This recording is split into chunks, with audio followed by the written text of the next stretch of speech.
All righty. Yeah. 2-1-0. Hey, Eric, how's it going, buddy? Oh, you beat me. What's up, Luke? Today we have the greatest guest of all time, Oh, come on. Yoskay Yamamoto. Yoskay Yamamoto. Yeah. Happy so to be here. after so much talking about our next guest last week, or the week before, was it? That guest isn't here today. Yeah. Oh. Yeah. I hope I'm not disappointing anybody. No. She, we were hoping to have Linda Lee, but she won't be able to come on until April. Oh, I gotta turn off that sound. Sorry. You know. Oh, stream fail. Stream Or fail. a party foul. Is that what it Yes. is? Stream foul? Anyway. Yep. Yeah. So. But it's been a gnarly week, I would say. Yes. It could always be worse, but I guess we're going to start talking first about the shooting in New Zealand. Oh yeah. You know, it's just gnarly because, and it's more that, I mean, the shootings have happened, right? There's been shootings all over the world. I mean, and especially it's like an epidemic. Mm-hmm. It's happening all the time. But I guess the part we're talking about most, or we're going to end up talking about, isn't the politics of it, but it's just the fact that it's just it's an online thing. Right. I think that's kind of the part that's kind of tripping me out the most, is the fact that he live streamed it to Facebook, I believe. Right. And used a lot of weird, not weird, internet language, right? He used a vernacular it's like made for Redditors or something. Right. Like the vote for subscribe to PewDiePie line. Then he had his manifesto online. I didn't read any of it.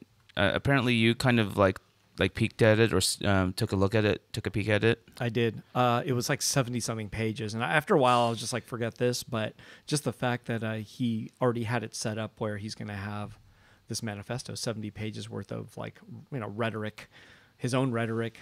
But a lot of it was just saying how he wasn't trying to die, and and he wants to spend the state's money and be a captive. Right. He didn't want to kill police ever. He said he would have done non-kill shots on police, but basically no, he was a troubled douchebag. What else can I say? But that's really it. Did you see the video of the? I did see it. I saw it that night. And I mean, it's I watched it in horror, but then admittedly I watched it a second time, and I think the second time I watched it because I was kind of curious as to if I were there, what could I have done? What would I have done if I were one of those persons? And it's like I looked to see if there was one person who got close, in the video, and I was like, man, I actually spoke with a detective friend of mine, an LAPD detective. Mm-hmm. He watched that video too, and I said, "Oh, you saw that video?" And we both agreed. We're like, "Gosh, that guy was so close. Within 1 second more, he just needed a little bit of time." And there was one guy who charged him during the first mosque. Yeah, and it's just like one of those things. He just needed just one more second, or even less than that, to actually get his hands on the guy. Just so close. Right. And that's what I talked to the detective about. I was like, man, I'm not saying he would have been a hero, but just that would have slowed the guy down for sure. Well, apparently that's what happened in the second mosque that he rampaged in, and some guy he was dropping empty weapons and going back to his car to reload, and one of the someone at the mosque picked up one of his shotguns that he dropped and charged his car and smashed out a window, which maybe discouraged him, and which is why he ran off. That's according to what I heard on news radio. Yeah, and then as a result of the shooting, I mean, a lot of bad things, but some of the Reddit I don't know, what do you call it, subreddits that are now banned, a whole bunch. Really? I actually, I mean, they're really gross subreddits to begin with,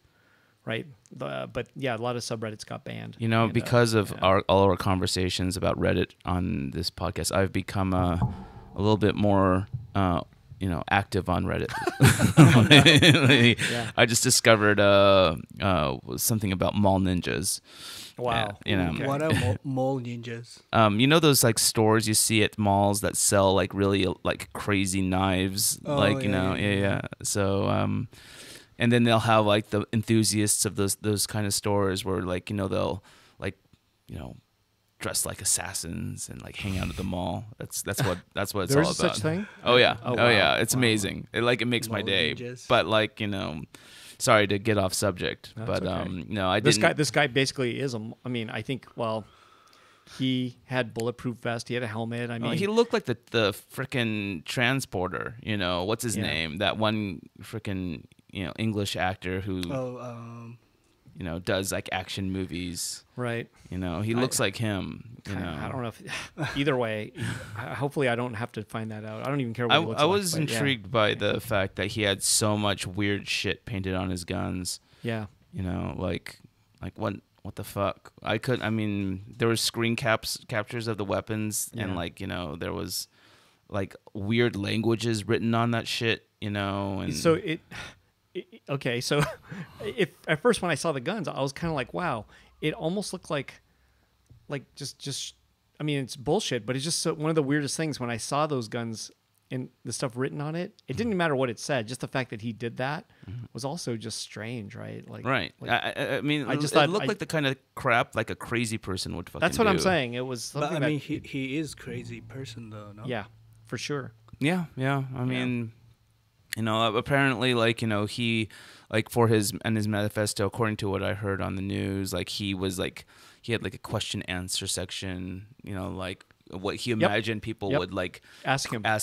yeah. And so he had that like, why did you do it? And he had answers. Oh, What so do you he do, conducted his own interview. Yes. Yeah. Jeez. And like some of it was things like are you racist? And then he would answer that, right? Like he just had all these questions. I don't remember all his answers, so I don't want Wow. But what it's was just weird stupid, was he too. had like this pro Asia or at least pro like Chinese government kind of thing. I assumed remember. that Wow. like that was mentioned on the news, and I'm like, assuming that it's kind of like he was impressed by the monocultural aspect of certain geographies, maybe. Wow. Oh wow. Maybe I don't know. I don't That's know the either. only way I could rationalize his thought pattern, because like I don't know if you can, right? I think he's just a mess to begin with. But I mean, to write a 70-something page manifesto, just yeah, I can't even write a one-page biography. that's what I mean. Like there was just the wrong kind of passion put into it, but he was super passionate about it. Like he must have had a belief in what he's doing, but absolutely a nutcase. Yeah. Yeah. Or I don't know. I mean, like, what is a nutcase these days? Well, he also he actually supports Trump.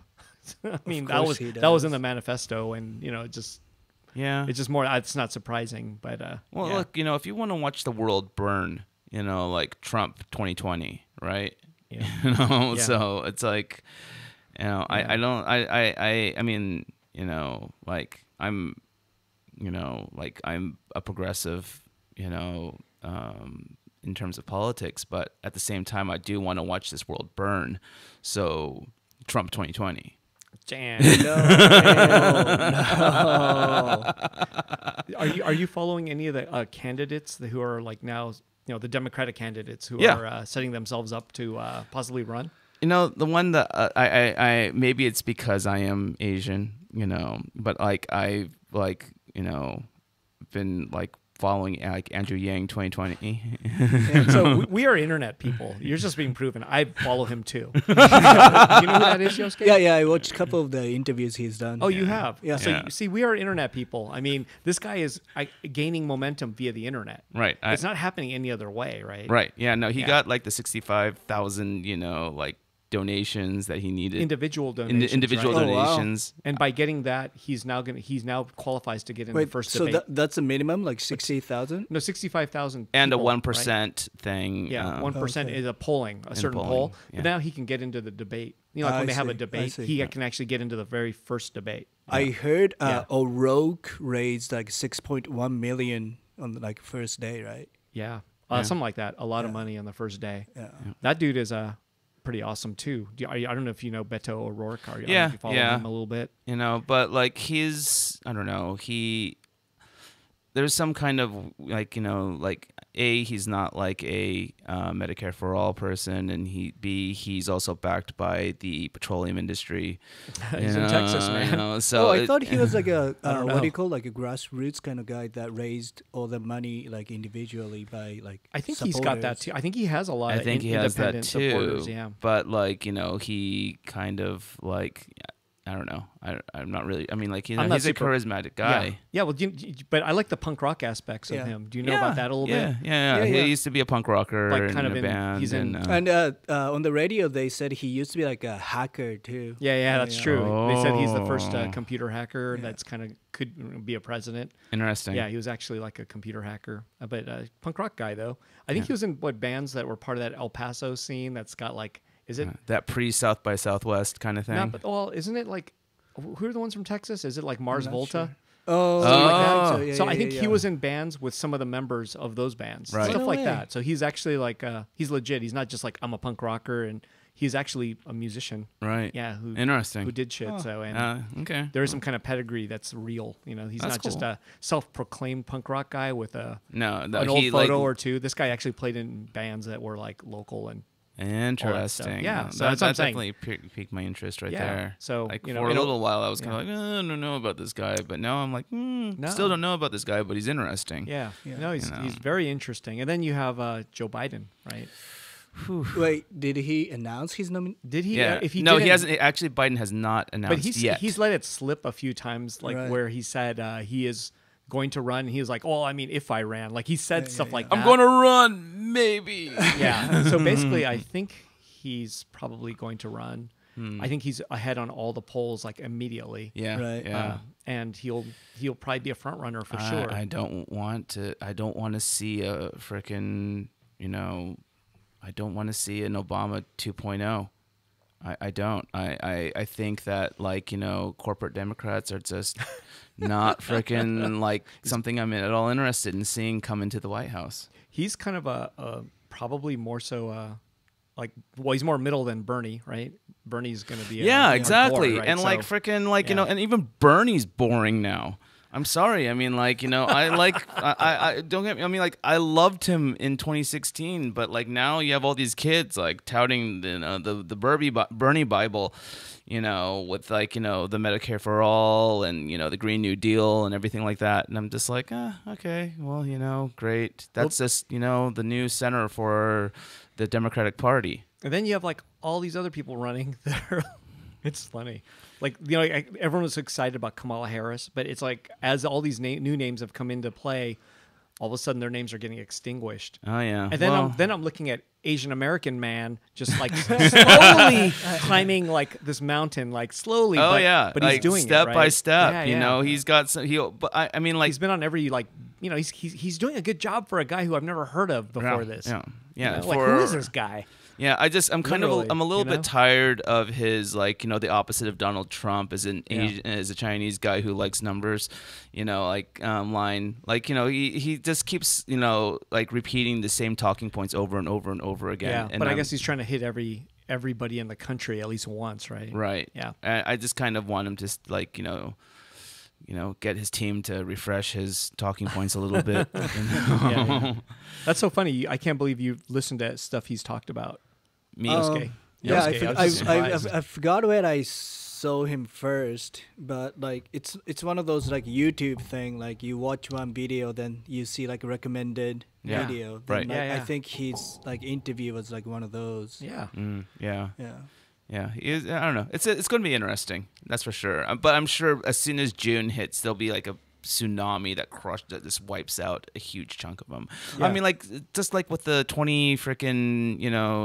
16 election. Like, remember how many fucking Republicans were like up on stage? It was fucking nuts. It's going to be Oh the my exact God. same thing. Those are so fun to watch. And I mean, although everyone hates Donald Trump, man, he smashed people to bits up yeah. there. He did. Like, He he did. fucked people up. I mean, they were career politicians, and he was just up there fucking around and fucking people up, talking way more shit than they could Yeah. ever handle. Yeah, And it was yeah. kind of amazing, right? And it was goofy, but amazing. Like, I think Donald yeah. Trump freaking just changed the way politics are going to be handled.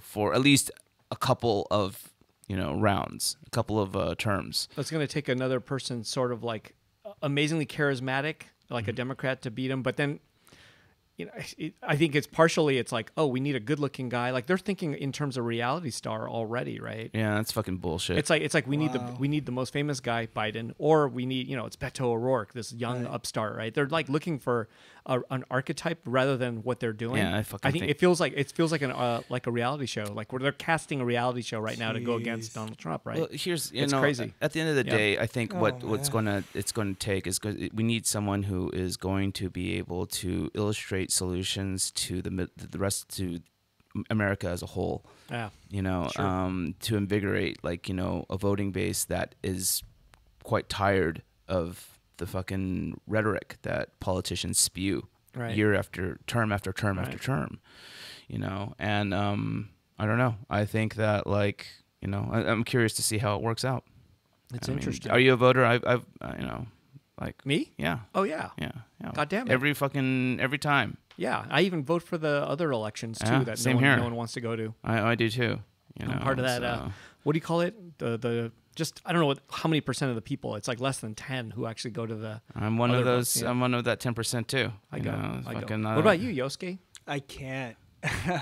Oh, but I did make a political contribution on the midterm election. Yeah, I gave some money to O'Rourke. Awesome. Yeah. So, Yoskay, will you vote for me? Oh yeah. I think I did the last time. Right. So I'm running. I'm actually running again for the West LA Sawtell Neighborhood Council once again. Really? I just signed up today, and today was the deadline. So I actually signed up today at 5:00. So, but Yoskay can actually vote in that. Yep. Yeah. And anyone could vote in that. You could be undocumented. You can be homeless. I mean, you can. There's a lot of long as you're a stakeholder. Can I be from the east side? You can actually vote in it because you are a stakeholder for Giant Robot GR2 Gallery. You are a stakeholder technically as Yoskay. That's what you said last. Yeah, really? You guys are legitimately. I pay you money, don't I? Yeah. You're kind of like a worker in a way, right? Sure. Yeah. Sure. So there you go. You're a contractor. Freelance. Yeah. You are a contractor. And you do work for Giant Robot too. All right, you got my vote. You are legit. You're legit. So, I think I was like the can. last one that showed up to vote for you last did? time. Thanks. I wasn't even there, and I wanted to be there, and I was so bummed I couldn't be there. But yeah. When is the traveling or something? It's not till June 2nd, so it's a ways away, and I'm running. Here's the question, Eric. Yeah. Do you really want to continue? I didn't want to. What? I didn't want to. I know, because I know there was a little while that you were just kind of like, oh, what the fuck am I doing? But do you want to do it now? So I think it's at the point where I think it's very important in West LA, at least, that in the next 4 years, that if I get a term that's 4 years long, man, this is the critical time when that neighborhood's gonna either go one way or the not go as fast. It'll go one way more than likely, which is all developments and stuff like that. But it's like for us, it's like we can control that just a little bit and make sure there's more quote low income or very low income housing, and then there's a lot of levels to it, but we can actually work on that and make them better. I mean, if we don't do anything, there'll just be a lot of big buildings with the least amount of low-income housing. So we can actually control. We can make harsh suggestions for developers to do those kind of things and make those changes. Otherwise, they'll just do what they want to do, minimum to the law, and make their buildings with least amount of low income. We can ask for more. We can ask for better design. We can ask for more green space. There are things that we can do, but we're just advisory in the end. Some of them can tell us to F off, but ultimately, no, we are just advisors. Some don't bother coming. They're just like, I don't have to even present to you guys. I don't want your blessing. I'm going to go without it. And some want to get that blessing because it helps them at the next level, where they say, hey, the West LA Sawtell Neighborhood Council gave my project a thumbs up. It's 5 stories. It's got 25 units. Is that most of the things that you guys are presented, like housing situations? That's a big chunk of it right now. And that to me is a big part of what's going on in our area. I mean, maybe that's happening lesser in some areas, but it's happening a lot, at least in our area. So yeah, that's something that we have to look out for. And there's people that don't want the NIMBYs, not in my backyard. It's a funny thing to say, but what? You never heard of the word NIMBY? No. NIMBY. It's like when they want to build, let's say, homeless or bridge housing in a neighborhood, a lot of people fight it, like in Sherman Oaks, God. right? I fucking hate that. Right? I fucking hate people who are so against, the idea of giving, homeless people shelter or housing in their fucking place because of the and fact they don't that want it. They're like move it to like Koreatown. I believe is just hardcore. Like not here. Maybe next in the next little area over, but not in Koreatown. like because you want them on K-Town's you want them hardcore. on their fucking your streets rather than like underneath their fucking roof. Well, like, they want, or they just want them moved to another area. the thing is that like you know just harsh, man. I've listened to plenty of like you know like articles on NPR and stuff like that about like the homeless shelter kind of thing, and I think you know obviously when you're thinking of homeless in Los Angeles, the first thing you're thinking about is Skid Row. Yeah. And Dude. you know it How condensed it is too now. fucking it is not like that. It is not like Skid Row is obviously a situation all on itself. Oh, dude, it's been there for like not just 1 It's year. been there for a like century. decades. Oh, a century? Okay. Yeah, I think know- so. I was Like gonna since like yeah. the Great Depression, I was I'm gonna say, imagining. wow. You know, I was gonna say decades for sure. I mean, my lifetime, it's always been there. right. Yeah. Yeah, imagine imagine it like from like you know even like you know pre World War II. I'm assuming I'm not like that from old. I mean, imagine it. That's what I'm. kidding. That's Okay. what I'm Got you. but like you know, I imagine that like area like just because it's in proximity to railroad tracks and it's proximity to downtown Los Angeles. Sure. You know, like that area is Near probably the jails, near, and probably near some of the, what do you call it? They're like shelters and stuff like Right, that. right, They- right. They were all there. Yeah. So like you know, but the thing is it's just a place where people congregate because they you know can. It's also safety in numbers too, in a way. Absolutely. I'm sure there's some that fuck around with each other, but at the same time, I mean, if you're all there, it's like its own city, right? Right, I mean, absolutely. I wouldn't go there and fuck with anybody just because there's like 10,000 of them that'll come and get me. You know? Dude, no, it's fucking. Yeah. It is a gnarly location. Sure it But is. like you Yeah. know, the Yeah. thing is that like you know, but you know, homelessness isn't isolated to one area. Fuck kinda, no. You know, it's growing everywhere. yeah. Like I remember all over the place. Yeah. when I first moved to Monterey Park, I didn't see very many homeless. I didn't see any homeless people at the time. But like as you know, time has gone on, you start seeing people like hanging out, like in you know, kind of like in the shopping centers, like near where my mom lives, and like and like or I live in San Gabriel, and like there's people like out there, and it's just like you know, it sucks and it's sad, but like you know, and I kind of feel like you know, like look, you know, this is the kind of thing that happens because you know of the fact that we you know tore down the mental institutions that used to house them and take care of them. I think that happened when that's what it was. I heard it in a Radio Lab article, but freaking, and I think that like yeah, it's a crying shame that like you know, yeah, you may not be racist, but you're definitely freaking whatchamacallit? What's the word that I'm looking for here? A NIMBY? No, it's you know you know where you're judging people on their fucking you're a classist. Oh, I see. Classist. Okay. Yeah. You know. Well, that's kind of a NIMBY probably too. at Oh, the it's same time. definitely NIMBY. Yeah. It's definitely Yeah, NIMBY. yeah. Because I mean that word is hilarious. Yeah, It's like I when I hear it, I'm like, but I'm using it today for the first time. So you know, and I mean like I hate to say it, but I acknowledge the fact that I'm a bit classist as well. You know, you see people that like you know are, you know that like you know when you're walking in certain areas and like you know like they have a, you know maybe like they haven't like been able to bathe or fucking like you know they look really ragged and dirty and you know your first inclination is to kind of like take a step away from them because of the smell. Yeah. You know? Wait, an incident. So what happened, Yoskay? I don't know if you're willing to talk about that. I heard something about this before too. Okay. So I live in Long Beach, and a little bit kind of I don't want to say like rougher area, but a little bit more of like lower economical area of Long Beach neighborhood. Mm-hmm. And one day I was trying to go to my garage, which is behind my apartment in this little alleyway. Next to my garage door, there's you know, one of those big dumpster bin. Right. And sometimes it gets pushed out and it blocks my garage door due to like, you know, garbage people not like doing their job properly. Pushing it all the way back, right? You know, so I thought that was the case that morning too. So I decided to push the trash bin back to against the wall so I can open up my garage door and I can go on with my day. But when I did that, I hit something Then I looked behind the garbage bin, and I did realize there was a homeless person, like sleeping on this like a broken tabletop with no legs. So it's just like a flat tabletop, and he was sleeping back there.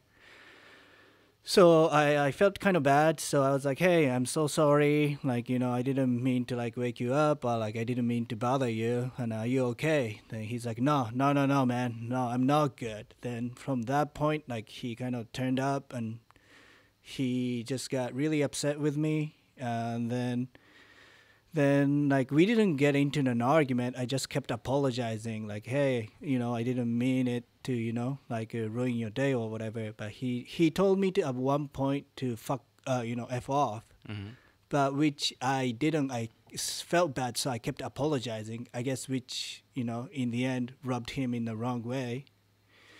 But at that moment, like our conversation finished, then he started walking away. But then I realized, like, while we are doing this, like, encounter, I realized, like, I stepped on, like, what I thought was his poop. So I was like, oh, man, like, it's terrible. So I went back to my apartment to wash my shoes. Then when I got back out to the alleyway, like, he was standing right there. Then, I also, like, before I went back to my apartment, I did unlock my garage door, but then I didn't lock it before I went back into the apartment. So my garage door was open, and he was, like, standing there with, like, a padlock that I used to lock my garage in his hand.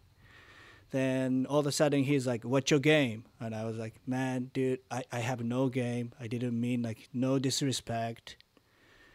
But like he just didn't wasn't able to listen to me or to have like a decent conversation, because I think he might be on something, or he was just like mentally unstable. Right.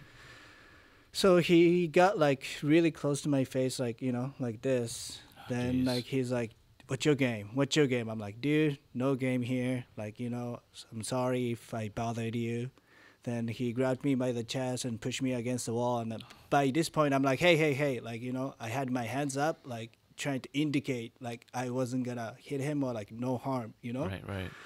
But when I did that, like, he just started, like, swinging at me. So, like, his punch connected, like, right behind my ear. Oh, that's a concussion area, man. Then, my fucking hat flew off. My glasses flew off. Then I was like, dude, like, at this point, I'm cussing a little bit, because until that point I was like trying to be as polite as I can to not disturb him. But then like I was like, what the f. Then by this point, you could say fuck if you want. It doesn't matter. I was like, what the fuck, like okay, that's better. There you go. Yeah. Then like I don't really remember, because everything so happened like quickly. Like everything I did was like reaction. Like I didn't have a time to think much. But at this point, my neighbor that has a unit above the garage, like she actually came down to check on me. And when she came down, she had one of those oar, like a paddling oar in her hand. Then she's like, hey, dude, are you okay? And then by this time, like the homeless person was like walking away. So I was like, hey, could you please help me like find my glasses, because I'm kind of blind. Damn. Then like that was Did you call the police? No, because I actually had to drive to GR2 to drop off my my Rakugaki drawing. Because of you, Eric, justice was not served. No. But then like this, not in my backyard. My neighbor was like, dude, you're bleeding, which I didn't realize that like my ear was cut. So like I went back in and washed myself off, and I drove to GR2 to drop off the drawing. Jesus. Yeah. I saw him with, so you told me what happened, and I realized, I didn't realize like something. I looked at your ear, dude. Your ear was totally cut. It was weird. But I was like, I mean, it could have been worse. I didn't know though until like later. I was like, oh shit. Like Yeah, I could've been didn't worse, realize this till later. But I mean, what if he had a knife? Right. Sure. He was Right. because he was ready to harm me. Yeah. Yeah. You know. That's scary, man. Yeah, but I know like I'm not just the cause of his anger. There's like something way bigger than like social issues and like So like being mental homeless, issues. mental Yeah. issues. Yeah. Like so, like I don't know. It just sucks. You're on the Yeah. receiving end of like all of this shit. Put Yeah, together, I know, you don't but know. like Yeah. it could have been worse. Then I don't know. Like I felt bad for him afterwards because it's got to be tough like for him to lead that lifestyle too. So Sure. Oh fuck. Sure. Yeah. Well, nobody really wants to. Not very many people can think. I don't know anybody at least that wants to live on the streets. yeah, Especially in frickin' a city. Oh yeah. Like it's frickin' dangerous and it's fucking scary. Yeah. and it's that thing. It's not like if you hand them money, that problems get solved. Right. It's like way deeper. Like they're mentally unstable. They need like therapy, counseling. It's just not like feeding them or like sheltering them. Well, even let's just say you have $10,000 and you can hand this guy $10,000. No. His life is not going to turn No, around with $10,000. It's not enough money. Yeah. Right. Like, he's not going to be like, oh, dude, I'm going to go get a job now, and like, no, right? It's not. It's not. But it's the not, thing is, though, it's not going to do it. I'm not a psychologist or a social worker, but Yeah. I'm going to assume that a lot of these things can be taken care of in incremental steps. Probably. So like like you put them into a place where they can feel comfortable. Sure. It's about like I mean, It's tough. I always kind of feel like a lot of these issues kind of start with anxiety. Yeah, I'm sure. And like if you try and create an environment where they can be able to at least feel a little bit more at ease, Yeah. it's the first step. But they have to want to. It's part course, of it, right? of course, Yeah. right. Yeah. Sometimes they will refuse that kind of help. Right, Yeah. right, and a lot of times the reason why they refuse it is probably rooted in fear. Yeah. What's your angle? Sure. Well, That's what he said to you, right? He What's your game? This See? gentleman told Yeah. me He like, said, what's "What's your your game?" Yeah. And I kept telling him, Same I thing. have no game. I I have don't. zero game. I think referring to him as a gentleman is a bit of an exaggeration. Yeah. But so, for example, there was a. Let's see. I just know from being in the neighborhood council, I talk to policemen sometimes, and they told me about settlements of homeless, and they actually have hierarchies, right? So there's like the captain or the main guy, the main homeless guy, the king of the homeless encampment. Right. And I know that when they go to try to get help, like offer help, Right. sometimes it's up to that person to say, hey, we trust you. Okay, we'll some of us will go or we'll go. Oh, But sometimes wow. they'll deny it too. They'll be like, fuck you guys. Like, no. And the main boss man will be like, say, no, yeah, absolutely not. We don't trust you, right? So there is some kind of like Oh, I didn't sometimes know that. sometimes there's a hierarchy. Well, where, it makes sense. Yeah, they have their own government, right? Their own sense Right. of being. So Yeah, they have. There's people within their own communities that they hold in higher regard and they Sure, trust, and sure. they'll turn to for advice. Yeah. And stuff like that. yeah, so it's just a ever expanding problem that I think everyone's gonna have to deal with soon. If you're not, Right. yeah, it's Right. kind of gnarly. I wish I could solve it, but there's a lot of people who say that it can't be solved. That's like already an end to it. Like you cannot solve homelessness, but you can do things, but you can't solve it. Yeah. That's what a lot of experts have said. It's like, ouch, Yeah, I Yeah. guess it depends on the size of the communities, right? How many is it? Like 1 million people now or something? Like yeah, 1 million. it's just homeless getting or something? bigger and Yeah. bigger. Like It's in- probably going to get a lot worse. Like that's just in LA, I think, or something like that. Right. Some gnarly number. It's like what? Right. Yeah. Right. Yeah. Yeah. Anyways. Mm. Okay, well, let's move on to California. It's hard to move on from that one. But I did want to talk about, because it's related to our special guest here, the California poppies. It's like the opposite. Oh yeah. It is outside in the wild and technically free, but It's apparently illegal to pick a poppy. Really? Yeah. Is it Oh, 'cause it's to a- pick any poppy? is that Well, is that a state flower? Is It's that a 'cause yeah, it's a it's a state state flower. flower. Oh, Yeah, okay. yeah. Yeah. So that would be you're- I mean, that's what I remember people telling me, like back when I was in college. but you're allowed to trample them and smash them, right? That's what the Yeah, whole I- Instagram. yeah, I but saw you're lot of just people a doing jackass for doing it. People are, like, and laying nobody down fucking and- loves you for doing that, yeah. because and NPR is telling you like don't fucking do that shit. Yeah. So wait, where did you go? You're the Yeah, you saw them. So You I saw the wanted, puppies. I wanted to go, and I chickened out once I started seeing the hordes of people Right. going. I was like, you know what? I'm going to add to the problem, not be, you know what I'm saying? Yeah, yeah. I didn't want to add to the problem by going. Like so. I went there on the morning of the Rakugaki show opening. on Saturday. So that was Yeah, on the on 19th. Saturday. Was it the 19th? Is it nearby or? It's pretty close Saturdays from ago? where I live, which is Long Beach. It was only like 1 hour away. like south or east or? I forgot which freeway I took. Wait, which one But did you go wanna to? Lake Elsinore. Lake Elsinore. Okay, isn't that's is that almost towards San Diego? I think right? towards that It's direction. it's like yeah. it's like there's a casino there. What's it called? It's sort of near there. I'm not sure. Yeah, it's basically it's inland a little bit and south. Okay. Yeah. Okay. Yeah. Huh. I didn't even Is it know up there the was a Lake 15 Elsinore. Is it up the 15 freeway or something? I'm sorry, I Yeah. don't remember. But okay, I wanna that's a look big it one up though, since we're right? on the- Yeah, it was. I mean, it was beautiful, but like I thought I beat the traffic by getting there like maybe around like 8:30 In the morning. in the Yeah, morning, obviously. Okay. but I didn't. Wow. There was already like just traffic right there. and like a lot of cars. It was a bit difficult to find a parking spot, and and even like hiking was kind of pain in the butt because there was like too many people like misbehaving too, like trampling over poppies and. Wow. Really? So there's a trail though, right? Yeah, there's a trail, Yeah, yeah. but I put my headphones on so I can kind of block everything. Then I just try to enjoy as much as I can till the point I got uncomfortable. How many people were there? Was it like Disneyland? Kind of like that many people? I mean, but like what's crazy is like I heard after I left, it just tripled more. Yeah. Yeah. Yeah. So like I'm kind of lucky I actually got there kind of early because I heard the crowd got even Cool. like bigger. Sure. Well, this weekend I know they closed it, right? I think they might have closed that exact one you went to. They closed it off because they didn't want any more people to come, Right. because it got that big. Yeah, yeah. To the point where it was like ruining the city. The city doesn't have the infrastructure to handle that many people, so they had to close. Yeah. But the weirdest thing is the California Poppy thing bigger now than it was last year, the year before that? Is it bigger? Sounds like it because it actually was mentioned on the news. Like It's been mentioned a lot on Like, the news. Yeah. More Like, than I'm. I found out by I saw the post on like a Facebook by my friend.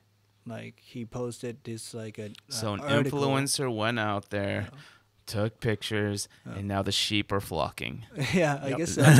But is it because of the quote an influencer that's done it? Do you think is it social media that's blown it up I again? think it is It social I media. think so, and I think a lot Yeah. of people go there for the Instagram and not actually enjoying the Exactly. nature aspect of it. Right. Because like, Well, I mean, that's like what all Instagram Yeah. Instagrammers do, right? yeah, Yep. Like like you take pictures of food, you don't Yeah. eat it. You go to fucking new places, you take Right. pictures of it, and then you Yeah. fucking wreck it.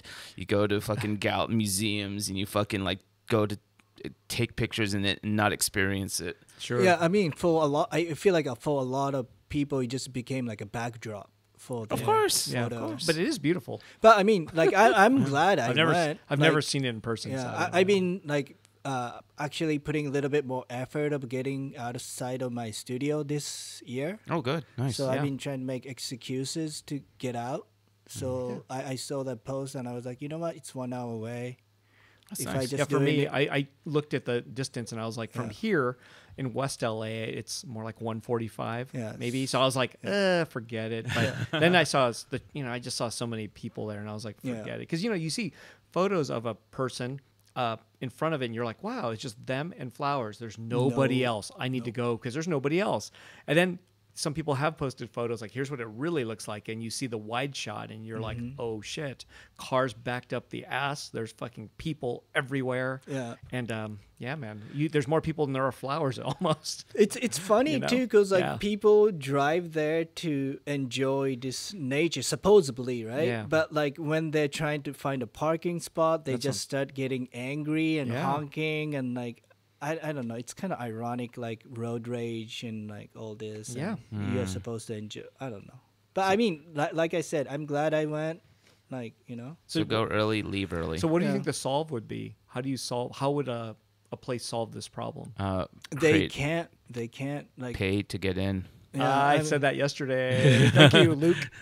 Yeah, we're capitalists too. We like social media. So yeah, if you made it, let's say, $10 a car to get in. $10 a car. Well, is there parking's on a public street though? I don't think it's like. Oh no, they actually have a parking across. Okay, but it's like $10 or $5 a person to walk in. That would weed out a ton of people. Oh, They're yeah. like, okay, guess because so. a whole family of whatever 6, they're like, oh, that's $30. It's like I don't know. Maybe you don't want to make it that high. Maybe it's per family. I don't know, but charging $7 a car to enter the area.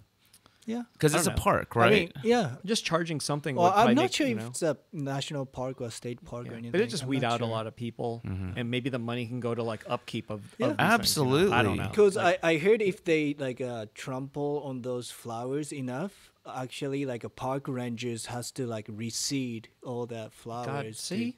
Yeah. So it takes like quite a lot of effort. No, if, so like, things stop get taking ruined. your freaking like pictures of you dancing in a fucking sea of flowers. But I It's definitely fucking a did dead see trope. like people like going Like into laying the down on the field flowers and and shit, sitting yeah. down Yeah. and Fucking- doing yeah. selfies. Yeah, it's a Fucking bummer, people. But yeah, people. But you've We can't been have nice witnessing things. the butterfly migration. I've been seeing a lot of posts about that too. I don't know. Like again, that's a nature thing, and that was really exciting. I mean, there's like different levels of it. It's like one day there was a ton of them. The next day there was less. But just really cool to see that there's supposedly 1 billion butterflies flying from wow. Mexico to Oregon. Did you see any of the butterflies? I did like twice. Just in town, right? When I was driving on the 405 on the way to GR2 one time. Yeah. Then also I drove up to Santa Barbara like last saw some? weekend, and after Camarillo, Yeah. like cars started slowing down like quite significantly. Then I realized people were stopping because like there was like Oh a my- migration of butterflies. Isn't that crazy? That's awesome. Like I- it wasn't that many, but it was enough for people to notice something unusual is happening. So people were slowing down. I don't think I remember this ever happening in Southern Cal or in my lifetime. I don't remember this happening. But if butterfly it's a migration, it has to happen Been like annually. every year, right? Yeah. I believe it is every year, but yeah, I've never seen it. I think it's amazing. I was trying to shoot video to let people see it who haven't seen it. Just They you know, avoided that- my neighborhood. but I have, Yeah, it didn't come to my hood neither. but I've seen some people who post things, and I'm like, okay, there's like 10,000 butterflies in like 1 square block. That's bullshit, right? That didn't happen. It's more like you're standing there and you're like, oh, I could see 10 butterflies like flying this way at once. It's not like 1,000, like you're being invaded. It's nothing like that. But seeing 10 even, it blew my mind. Like I was just standing there, just like watching them fly by me, and I was like, oh, It wow. is really cool to witness. I went or on the see roof. it, you I went know? on the roof and stood out there and just was like, oh my gosh! And I just kept watching them. Like I was tripping out. I thought it was just Sounds so like cool. thousands, man. It became thousands as I stood up there and watched. I probably watched 1,000 of them Oh, fly wow. by, but in an amount of time. But it wasn't like they were blotting out the sun with nothing their like wings. that. No. And some people posted stuff, and I don't know where that was. I think that was in a butterfly sanctuary or something. 'Cause that's not. I don't think that was legit. Like I saw some. They just Photoshop copy. I and saw paste. I saw some BS postings, but Really? it's interesting. Is I think they live a month. Right? It's called a painted lady butterfly. It's orange like a monarch, but it's smaller. It sounds like a poppy. It's kind of pretty. But then they I guess they live 1 month, and supposedly they don't live long enough for the migration, so they actually have to lay eggs along the way. Then somehow the migration keeps going by them laying eggs. It's sort of like us humans traveling to some distant star that we can't make in our lifetime, right? Right. There's gonna have to be procreation on a ship, so like your kids could maybe make it to this far away land, right? Oh. You know what I'm saying? Or their kids might. It's like basically a lifetime of traveling just to get somewhere. That's what these butterflies are doing, I believe. That's interesting. Yeah, it's a lifetime of traveling. So Wow. yeah, Wow. and then some. So, anyways, yeah, I don't know. That's more nature, but that's so weird. It's like urban nature. Yeah, Yeah, I was that's tripping pretty on that. awesome. And I think they were in Monterey Park. They were there. I'm in San Gabriel.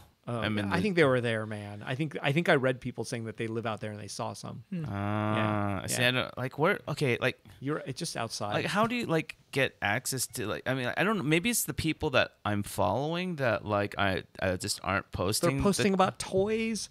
They're No. I mean, like I don't know. I mean, like I follow some. I try to follow like some. Well, I don't actually add people, but like I add anybody who wants to like add me, but I don't like. And then I'll like if I see like some interesting kind of posts come up, I'll kind of like look for like where that post came from, and I'll look at what kind of stuff that channel's posting and I'll follow Right, it.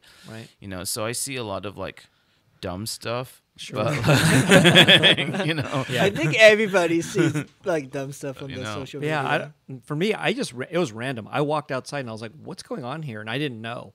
And I was watching butterflies fly by, and I was like, "God, I just saw like 10." Yeah. And I was just tripping out, going, "What is going on?" And then I was like, "I just got to watch this." And then I looked online, and I was like, "Oh shit, there's a migration." wait, so but I you didn't know know. people in MPK that were posting butterfly photos. Well, I think comments they're saying that, "Oh yeah, I see a bunch in my area." It's really hard to take a picture of them. So Yeah. most people who are taking pictures of them are having a hard time. right.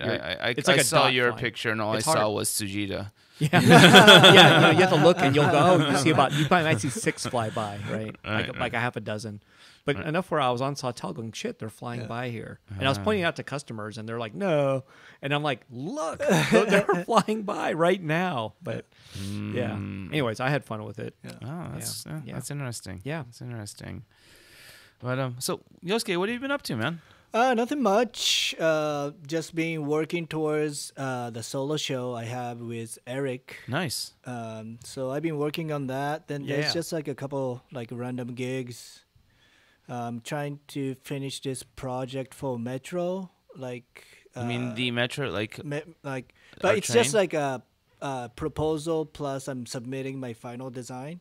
But I'm for the trains. no, they building this like a digital, like a screen kiosk kind of things, I guess. So they want to incorporate like a local artist work along Awesome. with like other like information about city. Oh, Cool. But it's not finalized. Like I'm gonna submit my final design tomorrow, but I'm like there's no like confirmation about my design's gonna be picked because I think they approached like I don't know how many artists. wow. Cool. Yeah, That's they- cool. How did they Yeah. approach you? I don't know. This guy Sam just approached me Awesome. on my email. So I do ride public transportation quite a lot, and I do sketch in my sketchbook. So I decided to just compile all that sketches I've done like digitally and submit it. Because the project is supposed to be like a portrait, but I'm taking like a portrait of like the city instead of like portrait of people. So I'm actually adding all these like bus Ideas. riders and like taco truck that I sketched, like certain like theaters I sketched. So Cool. Is it kind of like things you see from a train? Was that the idea? no, like cause I haven't done it often, but I used to take trains to just sketch. Then I'll wow. just get off at the random spot. Then I'll just take my sketchbook and walk around and sketch whatever. Wow. Like Cool. but I haven't done it. But I have enough, so I scanned like close to like 60 drawings. Wow. Then I digitally assembled it, but I didn't use all the 60. Like I think I used like about 20. Cool. 60 would be a lot to kind Yeah. of patch together. Yeah. Yeah. But I'm pretty happy. Sounds like a cool project. Yeah, no, it's Yeah. fun. Like Yeah. I love the city of LA, so it's kind of nice, kind of a project that I get to be able to like try to contribute. Like I mean, this is interesting because like you're kind of like bringing up process here and like I mean obviously like Yosuke, you have a pretty distinct visual voice. Yeah, but it's kind of cool because like a sketchbook is normally I wouldn't exhibit in like Eric's gallery. It was meant for more of like practice and like just more of a hobby thing. So it's kind of nice that I got this opportunity to be able to turn those sketch into like actual work and submit it to a project. But do you take any? I mean like obviously like I mean you mentioned that like these drawings were created to. It's just a practice. Practice. Something for you to like try things that are outside of your own maybe comfort zone to a certain degree. Yes.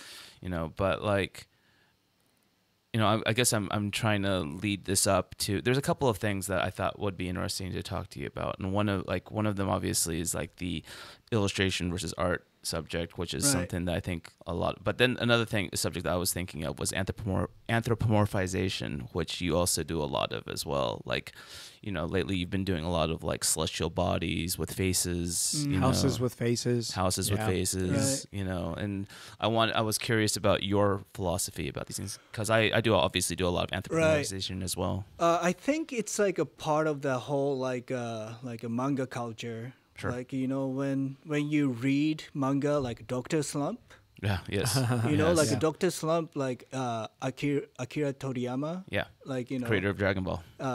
he put like faces on like poop, Yeah. Oh, yeah.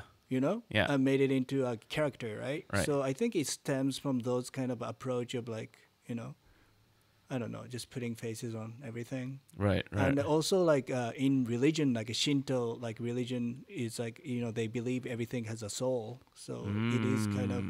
I mean, like I didn't start drawing faces on houses to make that point, but in the end, like that is like somewhat of a link between. Like, Is that true? I mean, I guess it must be true, but I don't know. I didn't know that everything has a soul type of thing. Yeah, I mean Shinto. that's like that is a concept. So, I mean, like even I don't know, like houses or like things you take good care of that could have a soul. I think. Like Like a- maybe even like object memory, like Yeah. memories. Like when it's like, oh, this cup, remembers like. Because I think there's a scene like I think in one of those like Miyazaki's film, like when they tawashi Yeah, it's like, basically a scrub pad. scrub pad, Yeah. like I think there was like some kind of a connection between the tawashi and like Makuro Kurosuke, right?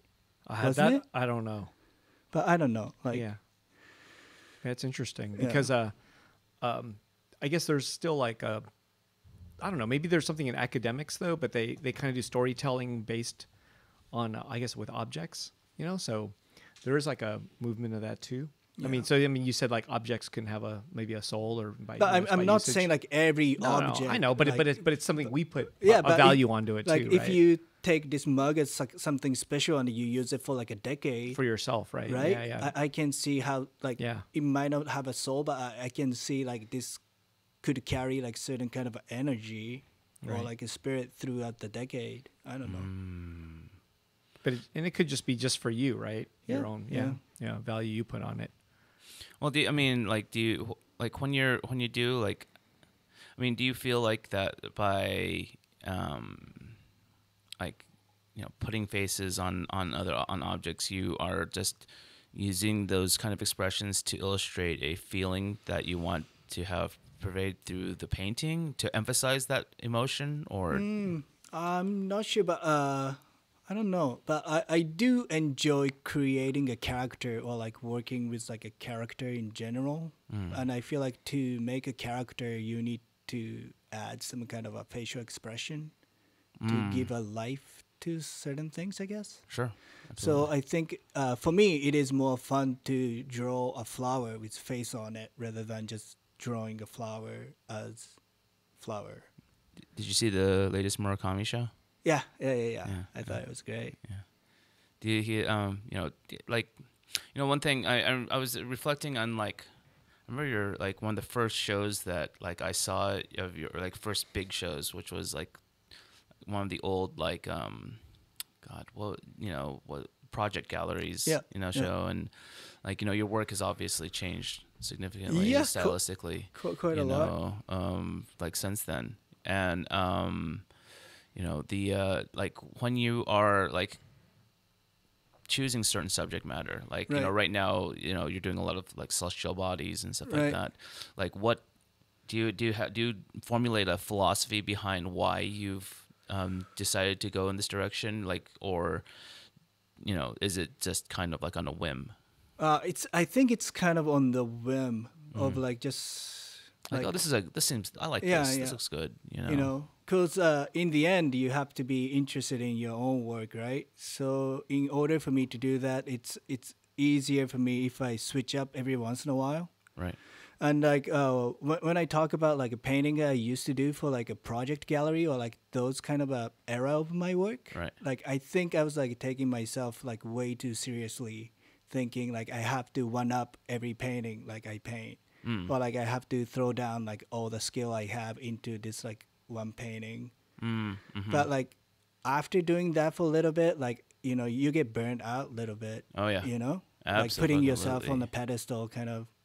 So like I've told this before, I think, but like seeing like Dehara's show, Giant Robot, like really saved my art career.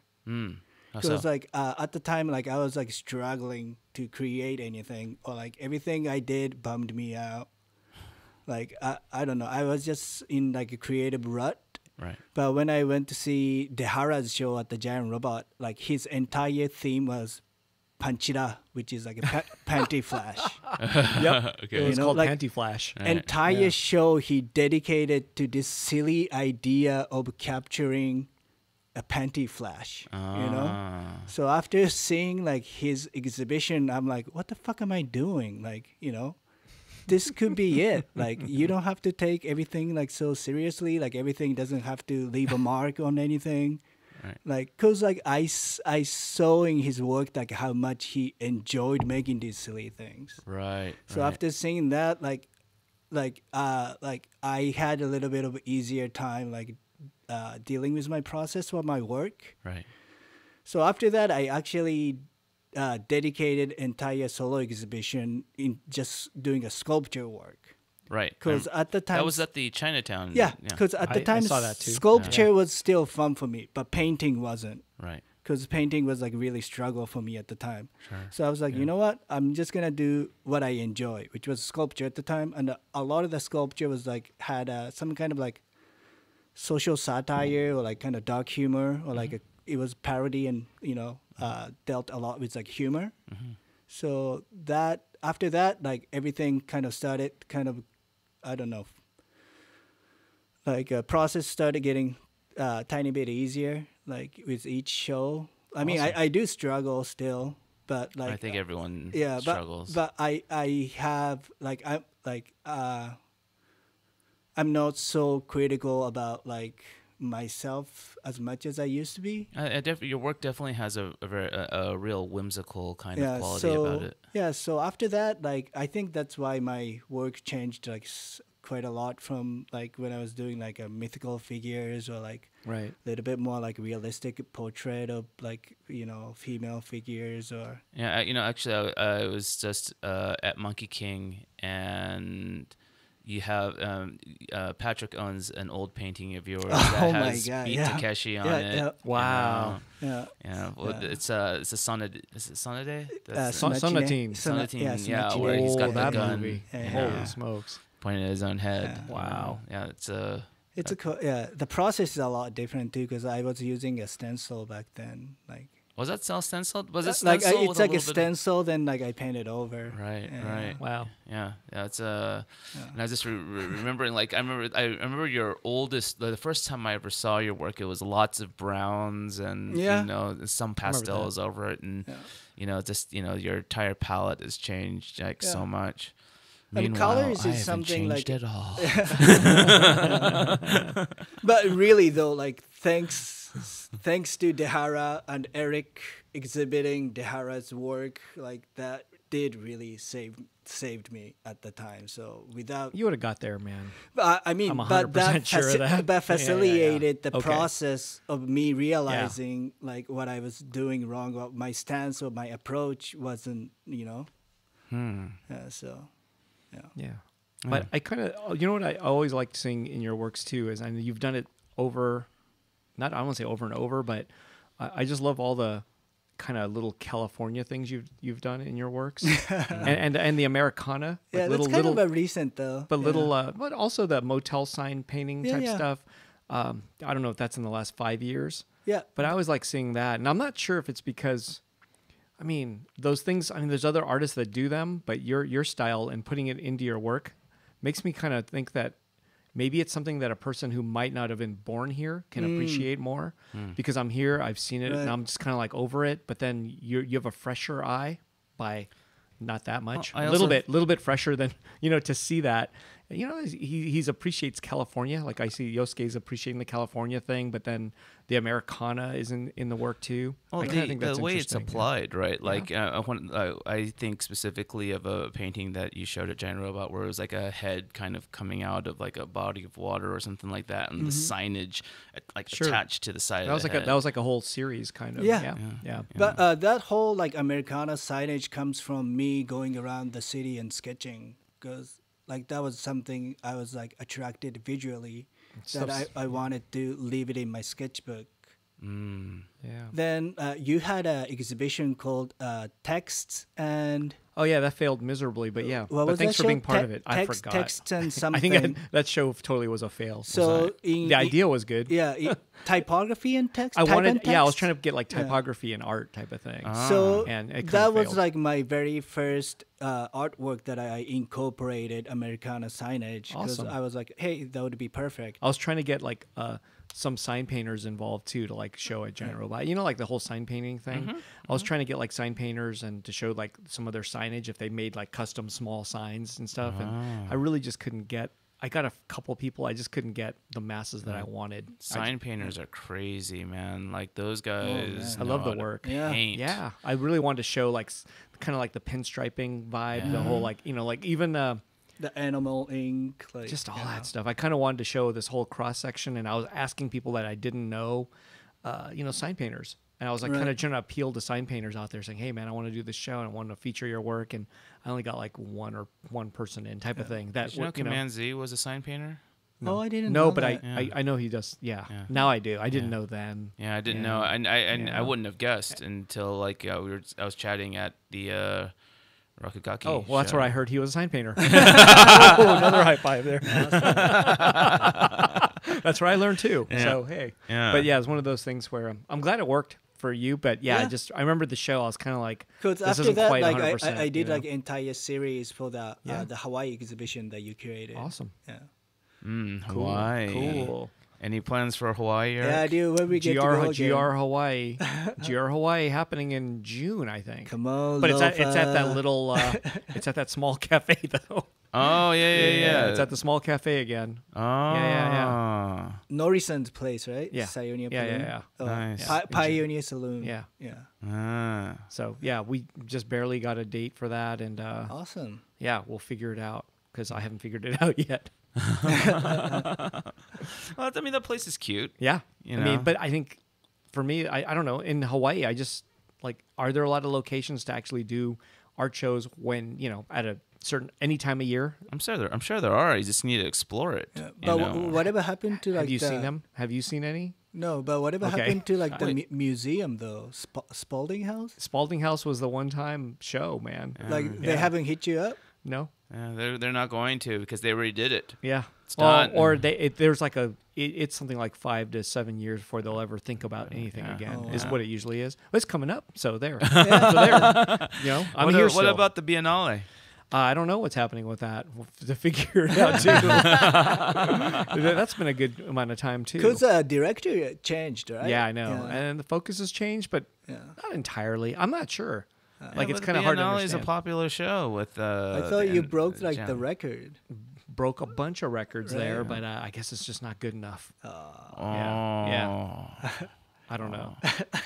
Gotta go and bring gifts. Kowtow to the director. Oh, I think that's undoable. I don't know if you can do that. Yeah. Yeah.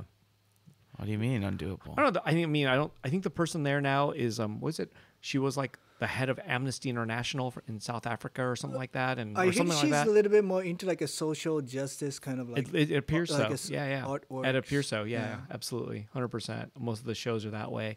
The one that's there now is Mark Nagata's the show, the Mark Right. Nagata. Yeah, that's a great But I show. believe that was set up like Way before she showed up. Kimura-san? yeah, like maybe 3 years ago type of thing. So I mean, they're not going to. So the Biennale was not set up in time, I guess. because they had some interesting, they brought the guy who did Usagi Yojimbo, and they did the Mark Nagata show. This and is all before the person that's there Oh, now. and there was a Yeah. group show between like Edwin and Audrey and. Yeah, that was even before the last person. That was 2 people Yeah. ago, like 2 directors ago. That was a Yeah. good show Yeah. too. Who was the third person? Yeah, okay, I don't know either.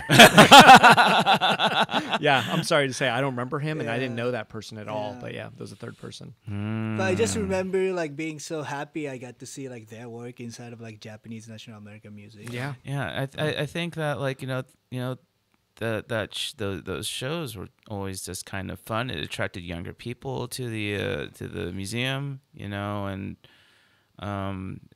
it'd be smart to kind of keep that momentum up. Sometimes smart isn't what governs things, but it is ain't what that it the is. truth?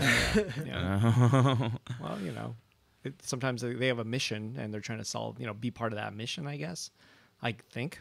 I'm not Right. sure. Yeah. But hey, man, it's all good. I'm very pleased with GR2 as it is. So I think that's a handful, man. Yeah. Oh, I'm sure. There's Yeah, nothing wrong I'm with sure that. it is. Yeah. But I mean, I'm sure you have like all kinds of little things like that, potential things going on that you just don't feel like bringing up until it comes into fruition, right? Well, usually that's my game. I don't like talking too much about, I know too many people that do that, and too many things that don't pan out, and I'm like, what happened to this? Oh, you're full of shit. I don't want to be you one don't of want those. to be in that. I don't want to Yeah. be one of those persons. Yeah. Because some people talk way too early. much. Always a bridesmaid, never a bride kind of thing. Yeah, way too early. And I'm like, why are you talking about this when you don't even there's people that say all this stuff and I'm like, you're so far from even getting close to executing anything. Right. You don't even They have just get too excited. Yeah, and I'm like, oh, it's all talk. I've seen it too many times. So Do you I'd ever- rather under promise, over deliver rather than the other way around. Which course. I've seen plenty of people. I've seen plenty of over promising with under delivery. Under-deliver, I've seen a lot of that, and that's just a bummer. Like what? Artist work, even right? You've seen some artist works that I'm going to do this and that, and then they show up with, Wah, wah. yeah, exactly, stuff like that. But most of that isn't the quality; it's the effort. Sure. Time put in, effort. Yeah. But I'm like, oh, you did a few things really good, but you didn't do 20 things, like you said, type of thing. You know what I mean? Right. A show is a show. It takes a lot of. I'm just talking about art shows now. It takes a little bit of. Man, solo show takes a lot of effort. Oh, Yeah, man. Jesus. Yeah, Yeah, sure it does. does. Yeah, it does. I'm basic. This past year has been fucking crazy for me. Like, You had a show back to back. yeah, almost. September and Yeah. then freaking March, and it's just like each that's a show was like a yeah. 20-something painting show, and I'm so tapped out. I'm still have to fucking do group shows right now, and and then I have to curate a show with Eric. Oh, and nice. Yeah. When is that? It's I think it's late August. Okay. Yeah, I have to look at the calendar or Oh, something like sweet. that. Yeah, it's Yeah. gonna be. You're gonna. I'm gonna. yeah. You're gonna No, be. no, hit me On up. camera, you are Yep. you're Yeah. set to do it. No, Yeah. after June, I haven't really booked Yeah. anything, so Yeah, I'm it's good. a Cool. food themed show. Okay. Okay. So Yeah. food. You can't go wrong with that. And then we Nope. could like have like food trucks and like Oh, all kinds of sweet. Something like that. Gotta stuff figure it out. Yeah. Yeah. Good stuff going on at the end of Yeah. August, the end of summer. Yeah. End Nice. it with a foodie bang. Yeah. And what are you doing for the Hawaii show for June? I'm not sure yet. Oh, okay. That's like What are you right doing? around the corner, man. Like, I mean- that's But like you know what? 3 months away, Like, man. same thing as I just found out. I just got the dates. All this stuff's new. What can I? If I knew a year ago, I would have taken care of it a year ago. Why doesn't like freaking Lofa Come on, Lofa. Stop being a Why hair. doesn't like Lofa like let you like take the Umi store that he's not part of that anymore, is he? Umi started. Oh, it's a different thing. No, he's not part of that. Oh, okay. Really? never mind. Umi Toys is his own thing, and that's just online. Oh, okay. Because I remember Yeah. I thought there was a No. location a while ago. He has nothing to do with that anymore. Yeah. Because if you find like even like a small retail outlet and just rent it out for a week or something like that, or like do something or coordinate with them for a week, it could be pretty good. But some of those are, again, showing at a clothing store, and you're going to show it a 10 by 10 wall or something. Is that good enough? Well, if you and get usually, clear, and I hate to say it, most of those are just one night. You know what I'm saying? And then after that, everything goes right back to, it looks kind of like, artists. It's one show. It's one day type of thing. I remember That's why like that other spot, Ars Cafe, is kind of nice because it's actually meant to sort of be a gallery. Although there's a cafe, but they're using the white walls as purely for art. Do you think you're gonna try and do like a major group show, like hang it all salon style, so like there's a lot of Probably work on the not. wall? No. Well, this is in Hawaii. I don't know if the audience is quite ready for that, but we'll figure it out. Well, I mean, like even doing something like the Rakigaki show where it's I'm not like doing that. That's hard, dude. no, but like just one piece from a bunch of different artists. If I can get it, but maybe. Yeah. But I don't know. Well, I think I'm gonna do something a little different. Gonna have to. Yeah. But yeah, it's one of those things where I would have liked to have known a year ago, but I'm finding out now. So are you gonna go? That's how it works. I think so. You might be going, and maybe you're gonna go. Dude, I'd love to go. I love Hawaii. I would love to go.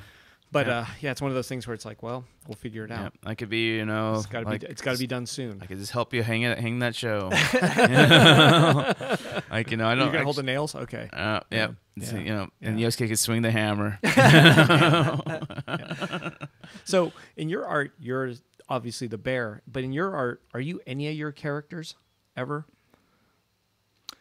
Because I think I jokingly posted you are those characters, but I think I took the right profile photo of you, and I was like, it looked like you a little bit. Yeah, I mean, I was like, I think this is Yosuke's face, but I don't know. I think since I've seen my face more than I've seen anybody else's face, like I'm more comfortable with like the proportion or the balance of my features. Oh no, so it really is. So that. I think that I mean I don't intentionally make it yeah. that way, but I think that's what I feel comfortable. Gotcha. As in balance. Yeah. But they're not really saying any like I don't know, like your characters are like they're a narrative of yourself. Yes. Yeah. I don't know if yours are as much, but I mean to me Koibito, like the character fish, with like a human body and like koi fish head was kind of like that because I like the phrase like fish out of the water, like the sense that you don't belong to, your environment. I mean, I do still feel like that, and like even like my submerged head, it is kind of like that, like halfway in, halfway out, which is like kind of like my purgatory state. Like because you are because I don't feel like Japan, because I living in America. Yeah, because even though I spent more than like 2 decades here, I feel like I don't belong 100% here. And I feel like same thing would happen if I were to move back to Japan and try to fit into that social norm of like Japanese custom again. Then I think I'll be too American for them. Yeah, you've been living here for a while now. Yeah, since more than half your life, right? Yeah, since 15. Yeah. So yeah. Oh, yeah. I mean, like you're such a fixture, and especially in like the LA art scene. I just can't like. Yeah, man, we've been around quite some time. I mean, like, well, what are your like? Do you keep up with like a lot of the Japanese, contemporary art stuff? I mean, I went to Murakami's show, like his recent show. If that's. But you're not like reading like you're not keeping up with like say Japanese art blogs or something like that. You know what? I feel like I should, but I just keep in touch with like the Japanese like artists that I met or like I know of. Are you keeping track of more just stuff happening in LA? Yeah, I guess so. But even in LA, like I don't go to like every opening. Like I should. Sometimes even like a museum exhibition, like I'm like, oh, I should go to that. Then like it'll just end, and I'm like, oh shit, I missed it. I get pretty burnt out on all that. Like I really should be going out to like more gallery openings. You go to a lot though. In my opinion, or maybe you used to go to more. But I went to a lot more before, especially when I was living out in this side of town. I went to a lot. Like I would go to Think Space. That's just like 2 years ago, Corey right? Holford, and go out to you. LA's a big place in a way, though. It's like that means you're zooming in and out of like. It's not. I mean, these places aren't all close and not all. And you do have to find parking and all that kind of nonsense. Yeah. So it's not like it's 10 minutes away, but it's not really just 10 minutes away. But and then downtown is not 10 minutes away. Well, being mid-city was so much easier than being out in the east side. Sure it is. But like, and I mean, driving around during the weekends is a lot easier than driving out during the weekdays. So, and then like I've got like my parking game on Sawtell is squared away. Like but you also have to be like super like motivated. I mean, you've got to be like, okay, I'm going to drive 20 miles across town, go to this thing, and I'm gonna, it's just a lot of driving. Sometimes it's I I'm almost not- didn't I'm go not out to your really. to the Rakagaki show. I'm not a fan because- of driving though. Or I mean, I so- hate driving. Oh, there you go. Yeah. So okay, Yeah, that makes but, it like, tougher. But like sometimes like if you get like certain, like I don't know. I mean like I didn't want to go to the Rakagaki show, but then I was like, I Dude, should that go. shit was epic. It was That like shit a was fun. yeah, it was good. I mean, it was great to see so many people. Like we saw like Audrey and Johnny and was Yoskay, there. and Yeah. Johnny Rodriguez was there, Yeah. and we got to get Johnny on the show. Yeah. He would be Yeah. great. Yeah. Because it's not just an Asian show. Wait, has everyone been Asian so far? Oh, Every yeah. guest? Oh shoot. Yeah, Okay. yeah. We gotta mix it up soon. Okay. But like I think that like it's I mean I'm glad that I went out at the end Yeah. because like I was just there the night before That's true. until Yeah. midnight Right. and Yeah. I was like, oh, do I really want to go? And Yeah. and then I But our city's gotten bigger in a way, right? I mean, it's smaller in some aspects, but I mean, in terms of getting places, it's just not the same. It's way harder now. I think. I Like, think the it's traffic a is slower. matter of timing. Yeah. You know what I mean? Yeah. Like like But the 20 minutes everywhere rule used to be kind of true. yes. It takes 20 minutes to get there, and I'm like, no, Now nothing it's takes. like 1 no, hour. it take to get 30 everywhere. minutes at least. That's what I'm saying. Yeah. But I believed in that 20-minute thing for a while. I believe that to be true. Yeah, when I first moved down here, like I don't know what they did to like to loosen up the traffic, but it felt like if I wanted to get out to the west side, it's about 25 minutes. If I want to get out Right. to like to Hollywood, it's about 25 30 minutes. Yeah. And now it's Yeah. like 45 minutes, Oh, 50 minutes to get there, and I don't know whether or not it has something to do with traffic management or me just kind of like realizing that I was lying to myself the entire time. Right. Or maybe just Yeah. like more people like just on the road. No? Could be. I mean, there's way more Yeah. BS going on everywhere. Right. We have way more population, and we have all this tech stuff here now. So there's like, it's crazy. Mm. Like parts of LA that were not as busy are now busy, right? So the 10 freeway, for what it's worth, from 405 to the ocean used to be a quick drive. You could zoom right there, Right. like 60, 70, whatever you want to call it. It's backed up a lot. Even just that part going west, I just think it's just LA's become kind of messy that way, but. When I come out here, like the maps, like I live off of the 10 freeway on the east side of downtown Los Angeles, and basically what I should do is just take the 10 all the way to here. Right. But you know what they want 'Cause me that's to the do? They easiest. want me to take the 10 to the 101 to the 110. Oh, dude. And- That's like going a huge, big. Yeah, Yeah. I know. Well, it's not That's- even. Well, it's going actually around. a slightly straighter path. Is it But really? yeah, Wow. because the 10 curves, dips down and Okay. shoots out. Right. But like it's because I think there's a huge like, crazy thing going on there with the 5. Oh my God, that part. yeah. Oh, that, what a disaster. So like I end up like and then I take the 110 ninja path.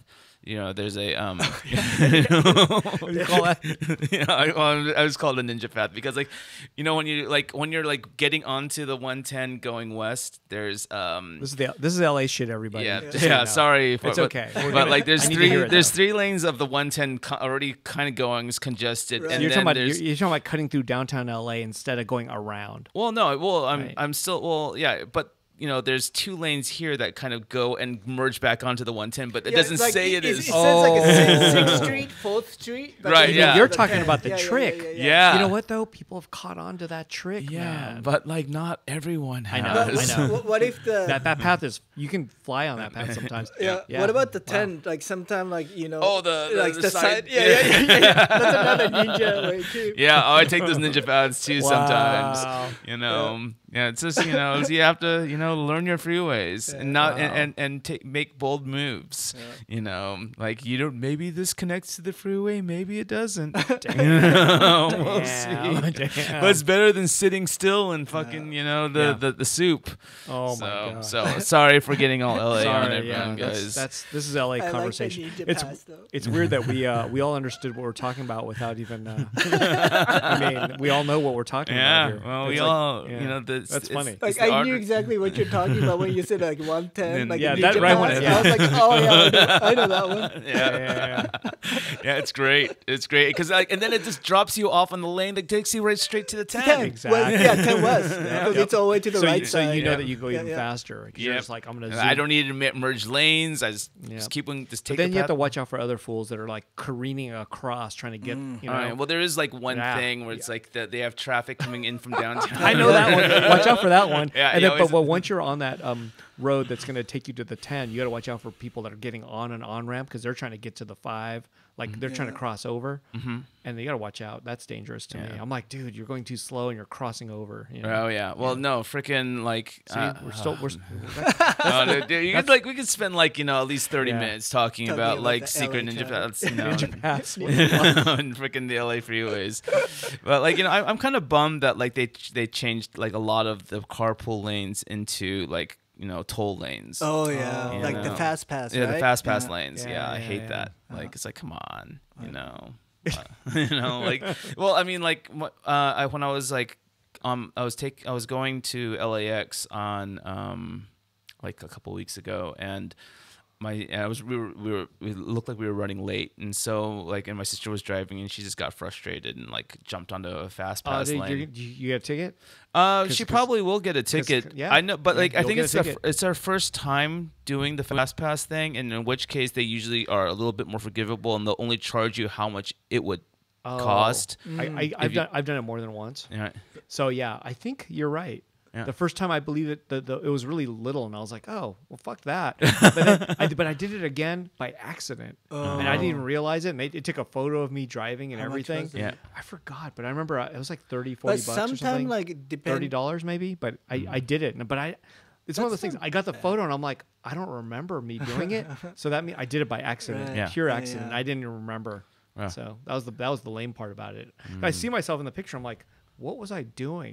Like, where was I going? I just totally don't remember doing it. So, Sometimes like they let you pay for like 1 day pass like online, like that- depending on like what freeway or highway you take. Oh, I didn't know about that. yeah. From now on, maybe it's worth it. I don't know. But usually, like by the time you're like getting on those freeways, it's out of either desperation and you don't have time to get on your phone. Yeah.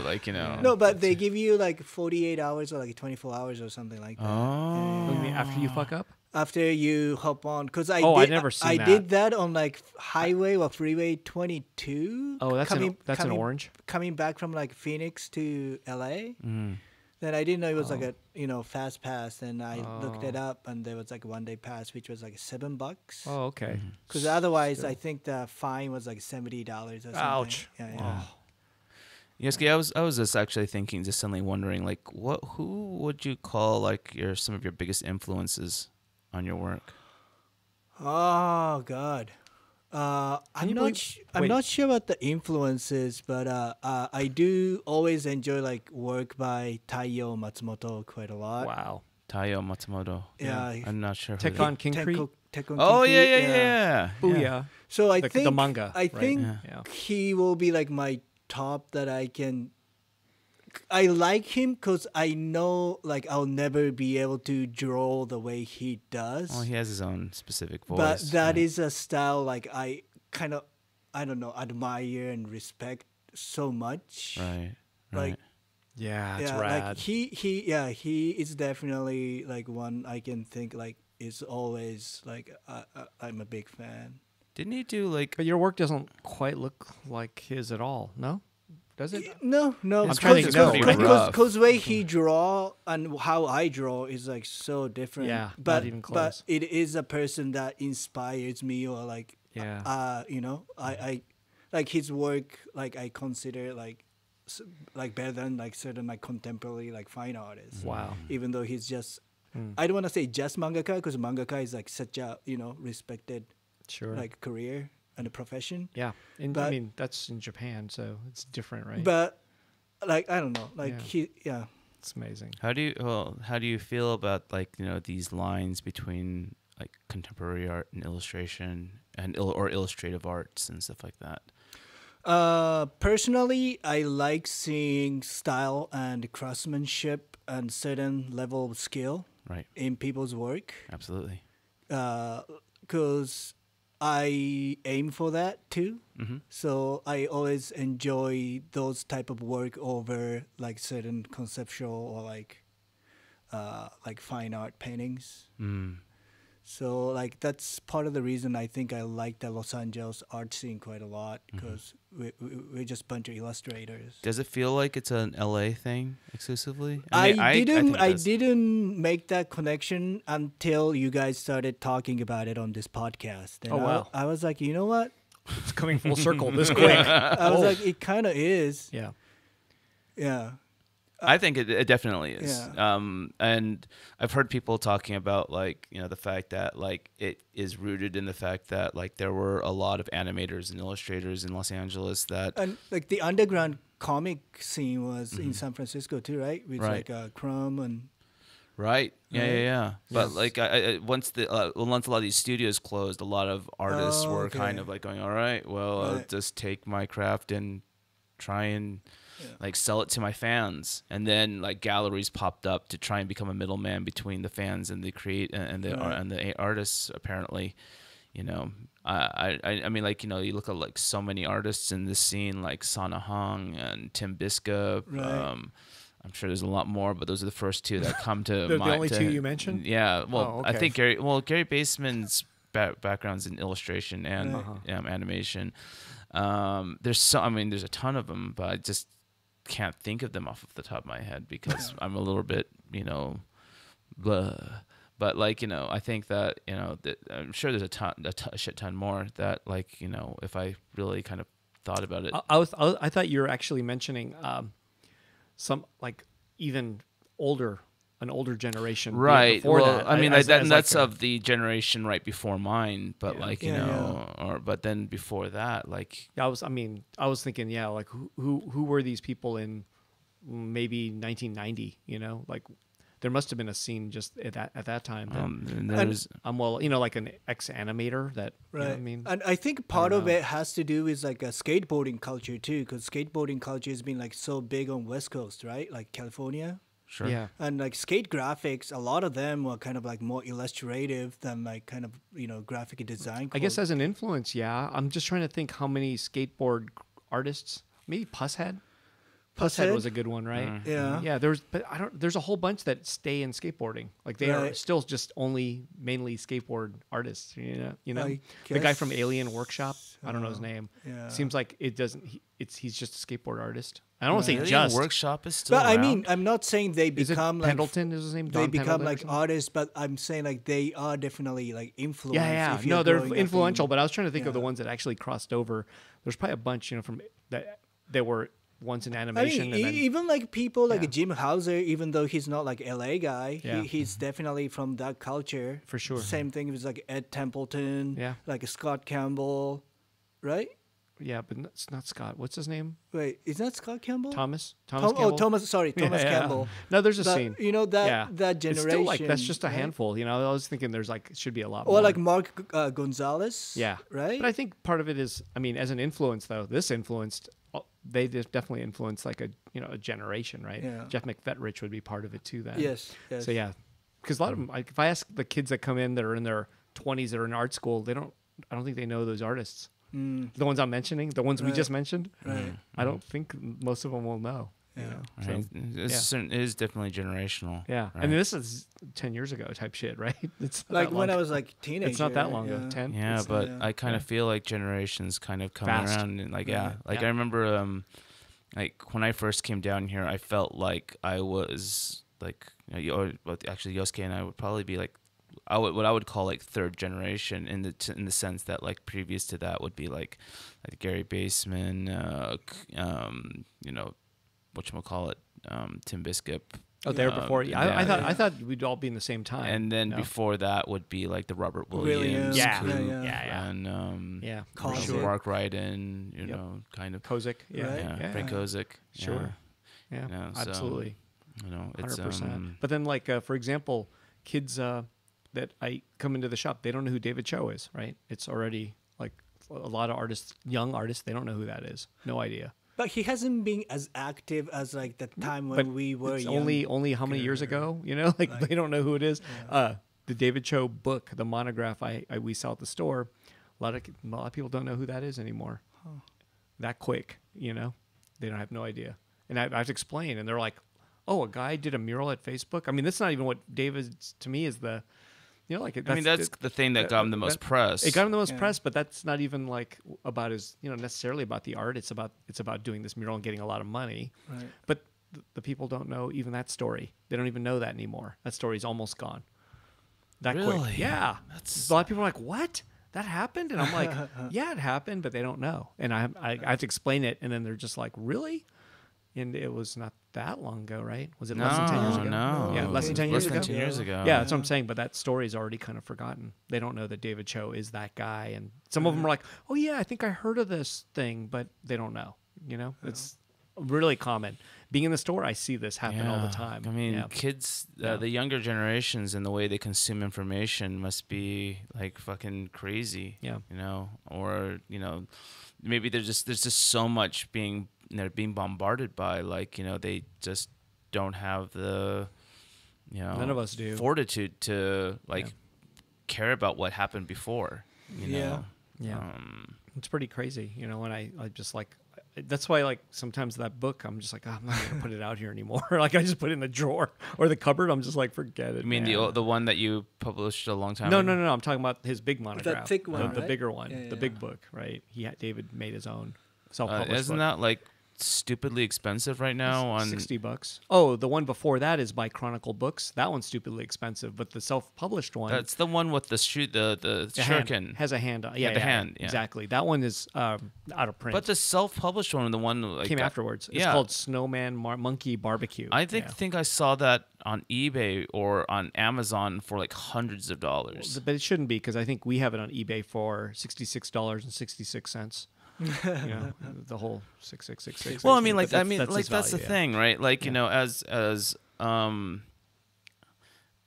an artist, I just don't feel like I could take a break after a year, more than a year break. Oh no, you know? absolutely not. You know, unless you have that much money. I mean, if we're talking about David, I mean, right? I mean, he like has a lot of money, he's so, set. yeah. He is definitely set. so. Wait, But, take a break as in like to pursue and continue the artist's career? well, I mean, like, let's just say, like, you know, you land big, and you know, You want just to travel for a you know, year? travel Right. for, you know, Tune for out. 2 years or something Yeah. like that. You know, people will forget you. So like constant exposure is. You need to have necessary. constant exposure, and or if I had that kind of money, I would just pay someone to fucking handle my social media. Yeah. You know, recycle old stuff. I think that's what he might be doing, because some of the things that are posted, I think, are old. Like, I'm like, I think this is a really old thing. Like, there are like clips from his old show stuff or old online show stuff. You know, like sometimes they're on there, and I'm like, I think this might be like 5 years old. You know, like a 30-second clip of something. maybe Yeah. like, you know, Like, also like yeah. you know it's like we Which were is slick, you know? I was talking It's to a guy who handled podcasts. He like works with a lot of like A-list and B-list kind of comedians and stuff, and we were talking about the Robot and the Bear podcast, and You were? yeah, of Awesome. course. Awesome. I mean, I wanted to, like, you know, and he was very impressed that I was doing a podcast with you. Oh, really? He was, Awesome. you know, he's an Asian American fellow. I was Oh, actually awesome. thinking that we should like bring him on to talk to him about strategizing our podcast. But like, you know, but the thing is that, like, you know, even he was saying, well, like, you know, this podcast target audience would be something like, you know, people in our own age group, Right. you Could know, be, yeah. maybe up to, like, you know, people in their 30s to something like that. In which case, you know, like we were earlier, we were discussing about streaming the show on Twitch. But we had issues with Twitch because of, you know, the feed wasn't stable. It was really right? bad. Yeah. It But, looked like, awful. But the thing is that, like, with Twitch, we may not even be actually like. There's a good chance that we might go nowhere with it because of the fact that, like, Doesn't matter, yeah. Twitch is kind of like the YouTube of our generation, you know, or of the next generation. It's also changing rapidly too, right? From just game streaming to now there are like streaming podcasts and DIY stuff, and you know, right. it's different. So We could be people missing it, just- but I don't know. People like browse through like Twitch, like they browse through like YouTube and In a stuff? way, Yeah. yeah, Yeah. Huh. yeah. You know, I mean, like, I would love to be able to. I mean, like, I'm thinking about it. There's a couple of people that I follow on Twitch that do the kind of podcast kind of thing, or they like some political. Some guys talk politics. Obviously, Wow. you know, we know people who like do gaming and or like other hobbying kind of stuff on Twitch. You know, and but the thing is that like people in our age group are more inclined to view our stream or feed on a YouTube or a Facebook, because they're not doing that right now. well, because there is a generational gap. You know, I mean, like, yeah, I mean, like that makes that's fine. I mean, like, you know, I'm not the kind of person that actually likes to, you know, whatchamacallit. I don't really care to watch like live feeds, because like sometimes you just don't get it. You want to watch the entire damn thing, so you know you just you will like, you know, wait until it's posted, Sure, and then you know some have a platform that they want to like listen to it on, maybe not even look at it visually. They don't give a fuck. Right. About Well, that. I mean, like it's not like Just we're wanna doing listen. anything really interesting visually aside from sitting here and like, you know. Yeah, we have a handsome guest though. We do have a handsome guest, Yeah. and unfortunately, And like, he is wearing. Look what he's wearing. That's I what know I tripped he's out on. wearing I a realized. giant robot hoodie with a Luke Chu shirt. I didn't even notice that till I kind of like looked. I was like, oh shit. yeah, Yeah. it's us. Yeah. Wow. Thank you. That is Yosuke. amazing. Of course, And that was man. planned, I guess. Yeah, you yeah, couldn't of have been doing. course. You don't just do this every day, right? No, I mean, I wear this shirt. Every day. No, Oh, every day. okay, But okay. I just thought I was like, is this your ensemble every day? You get a different GR thing, and then you have a different Luke Chu shirt every day. I'd be like, Are wow. you still doing the Shuriken hoodie? That one I was think a so. good one. I, think I we like still that have one. Yeah. Yeah. Yeah, I like. sure. He has some. That's a great hoodie too. Is this stitched Oh, I on love this lettering? one. You Yeah. know, Yeah. that one's good. Yeah. You know, But hey, support local business and Trying. support, like, you know. yeah, Trying. yeah. That's a. My next design is going to be this one. Yeah, that's gonna be Meh. I know, awesome. meh. Meh. It's kind of my philosophy about everything right now. It is very You know, Luke. Yeah. So I'm sure people will, you know, like feel like, oh, I feel that way about everything, Everything. too. My I want to life. get it and like advertise my apathy. You know, I wish there was like, you know, on Facebook you can give like thumbs up or something, or like yeah, all yeah. these Right. like emoji kind of things. I wish there was like a meh choice. I Mm. would choose meh on so many things. that But people get post. bummed out at you if you did that though. Oh yeah, true. They'll be like, True. Yosuke just gave me a meh. But like, you know what the thing is, like, oh though- my dog. Yosuke's Meh. like, meh. but Here's my dinner. Look at I cooked this thing. Meh. Everything. But, Oh my well, god. how about like the thumbs Wow, down I on sound like a YouTube, dick. right? Like, do you ever like see No. like YouTube like thumbs downs? Yeah. I think they're hidden. I don't know, but no. You can downvote something. Oh, that's Reddit though. Reddit, Well, you like- downvote. YouTube, you could downvote stuff. Yeah, But like, it's on there. But like, There's I've- like a number. It's like thumbs up and thumbs down. Okay, Like, like- right now, this podcast has no thumbs up or a thumbs down. Just so you know. But yeah, That's a good thing. yeah. Yeah, What I'm saying is, exactly. I vote a thumbs down if it's like a fake video. Like, Actually, all right. If you see certain videos, you see a thumbs down. But like when you see like on comments, like I never see people thumbs downing like really dumb fucking comments. I do it on Reddit. On Reddit, if I see something like really dumb and I'm looking at a comment, I'll just downvote a comment. Especially when they're wrong about something. I'm like, dude, that's totally wrong. You know, downvote. You know, then at the same time, I think, oh, I better upvote the ones that are correct. Because sometimes I'm just talking about ones that are factually wrong or something. Right. I just downvote those. I'm like, dude, you're spreading false information, so I'm downvoting. Right. Yeah. Right. I'm just doing my part, man. No, it's good. we need to, You you know, know, more I'm shit not- needs to be downvoted. I'm you not know? I'm not the Reddit police or anything, but you know, I like your idea of the meh on Facebook, but man, it'll break some hearts. Yeah, You know, like yeah. imagine like an artist drawing something and they post it and it's just all right, and you're just like, meh. Oh my gosh, from My their daughter peer, turned one. a meh. It's so terrible. Especially if they're like a fan of yours. Oh, they'll be like, man. oh, like Yeah. But like on Facebook, I just stopped adding like people. Like I don't know. I only add people like I know. Yeah, See, what the plan for me is like after you like max out, then you just add them to your whatchamacallit, your Facebook page. pages. Oh. can you add them or do they have to do it? Like on, you they can have to- merge. You can Yeah, merge. you the can two merge it. Oh, you pages. can? Yeah. I didn't know that. But the thing is that like for some reason my my actual like official page like is associated with a weird ghost Facebook page that I can't add friends on, or I can't like Wait, what do you mean a ghost?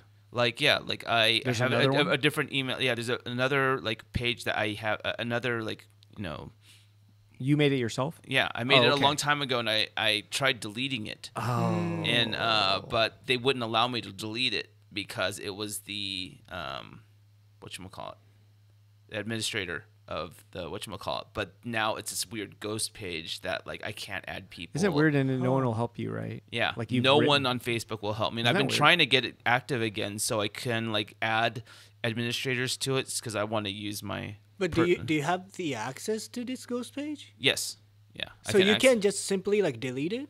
I can't delete it. Isn't that weird? Like wow. Facebook, and then it's weird how like so I had an Instagram long time ago, and I don't remember what it was, the name anymore, but I remember it was like I think I started with that on Instagram, and I think I had like 1,000 followers, like just really, I was like really in the first week of Instagram, and I remember something went wrong, and then they shut it down or something, and I didn't understand why. Too many dick pics. But then you write to them and no response ever. And I think I wrote them like 3 times saying, hey, dude, what happened? Like, why? So they just shut it down? Yeah, they just shut it down. And I was like, geez, like, what the fuck? I didn't do anything. And then I had no response. I couldn't get anyone to respond. So I was like, all right, fuck that.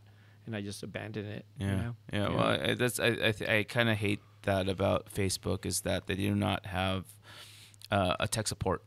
They're probably there. They're just. I mean, there's got to I be don't so know. many I know. people. Well, I know. right? Here's the problem with mine is that I cannot pay for advertising because my original Facebook is. They want that money, so Yeah. they should help you. Yeah, I can't put a credit card on that God damn. account. So God damn, they're losing you know, money. I want to boost some of my pages, posts, like when I have a show or something like that, so they're like $20-$40 at it just Yeah. to get like more views on Sure. it, Sure, and I can't. Damn. Come on, Facebook. Start a new one. You're on, isn't YouTube a Facebook thing? No, it's a Google thing. Yeah. Oh Oh no! Instagram. Oh, that's not gonna work. Yeah. Aw.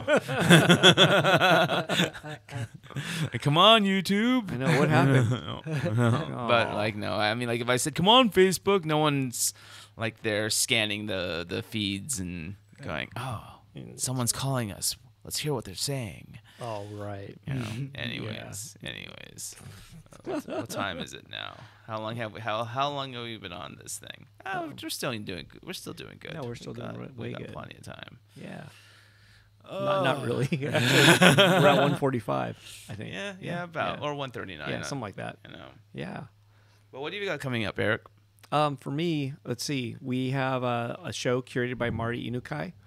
Oh, right. It's called Cones of Vision, and it has Pendleton Ward, right? The creator of Adventure Time is in that show. No way. Oh, wow. Yeah. So he's in the show, which is kind of cool. But I think it's her classmates from Cal Arts, where she went to school, and I believe he must have been one. I'm not sure. Oh, wow. I didn't know that. So she curated a show that's got like a lot of her animation friends and whatnot. Oh, that should be interesting. Yeah, and classmates. Is that's there going to be next. are they going to post any animation?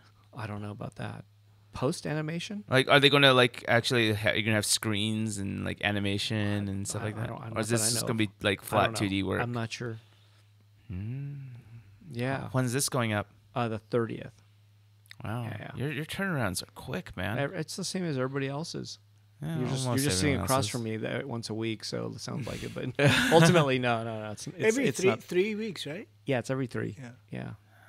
That last, all I know is that last. I had an artist complain once. Oh, my show's so short. And I'm like, dude, that last week is like pulling teeth. You don't want that show longer, and if you do, you're dumb because it's just not really a. No, you gotta keep a flow going. I used to complain about it too. Yeah. I mean, like I'm not doing the artist any favors. In fact, I'm probably like fucking you up by having it an extra week. Right. Yeah. Yeah.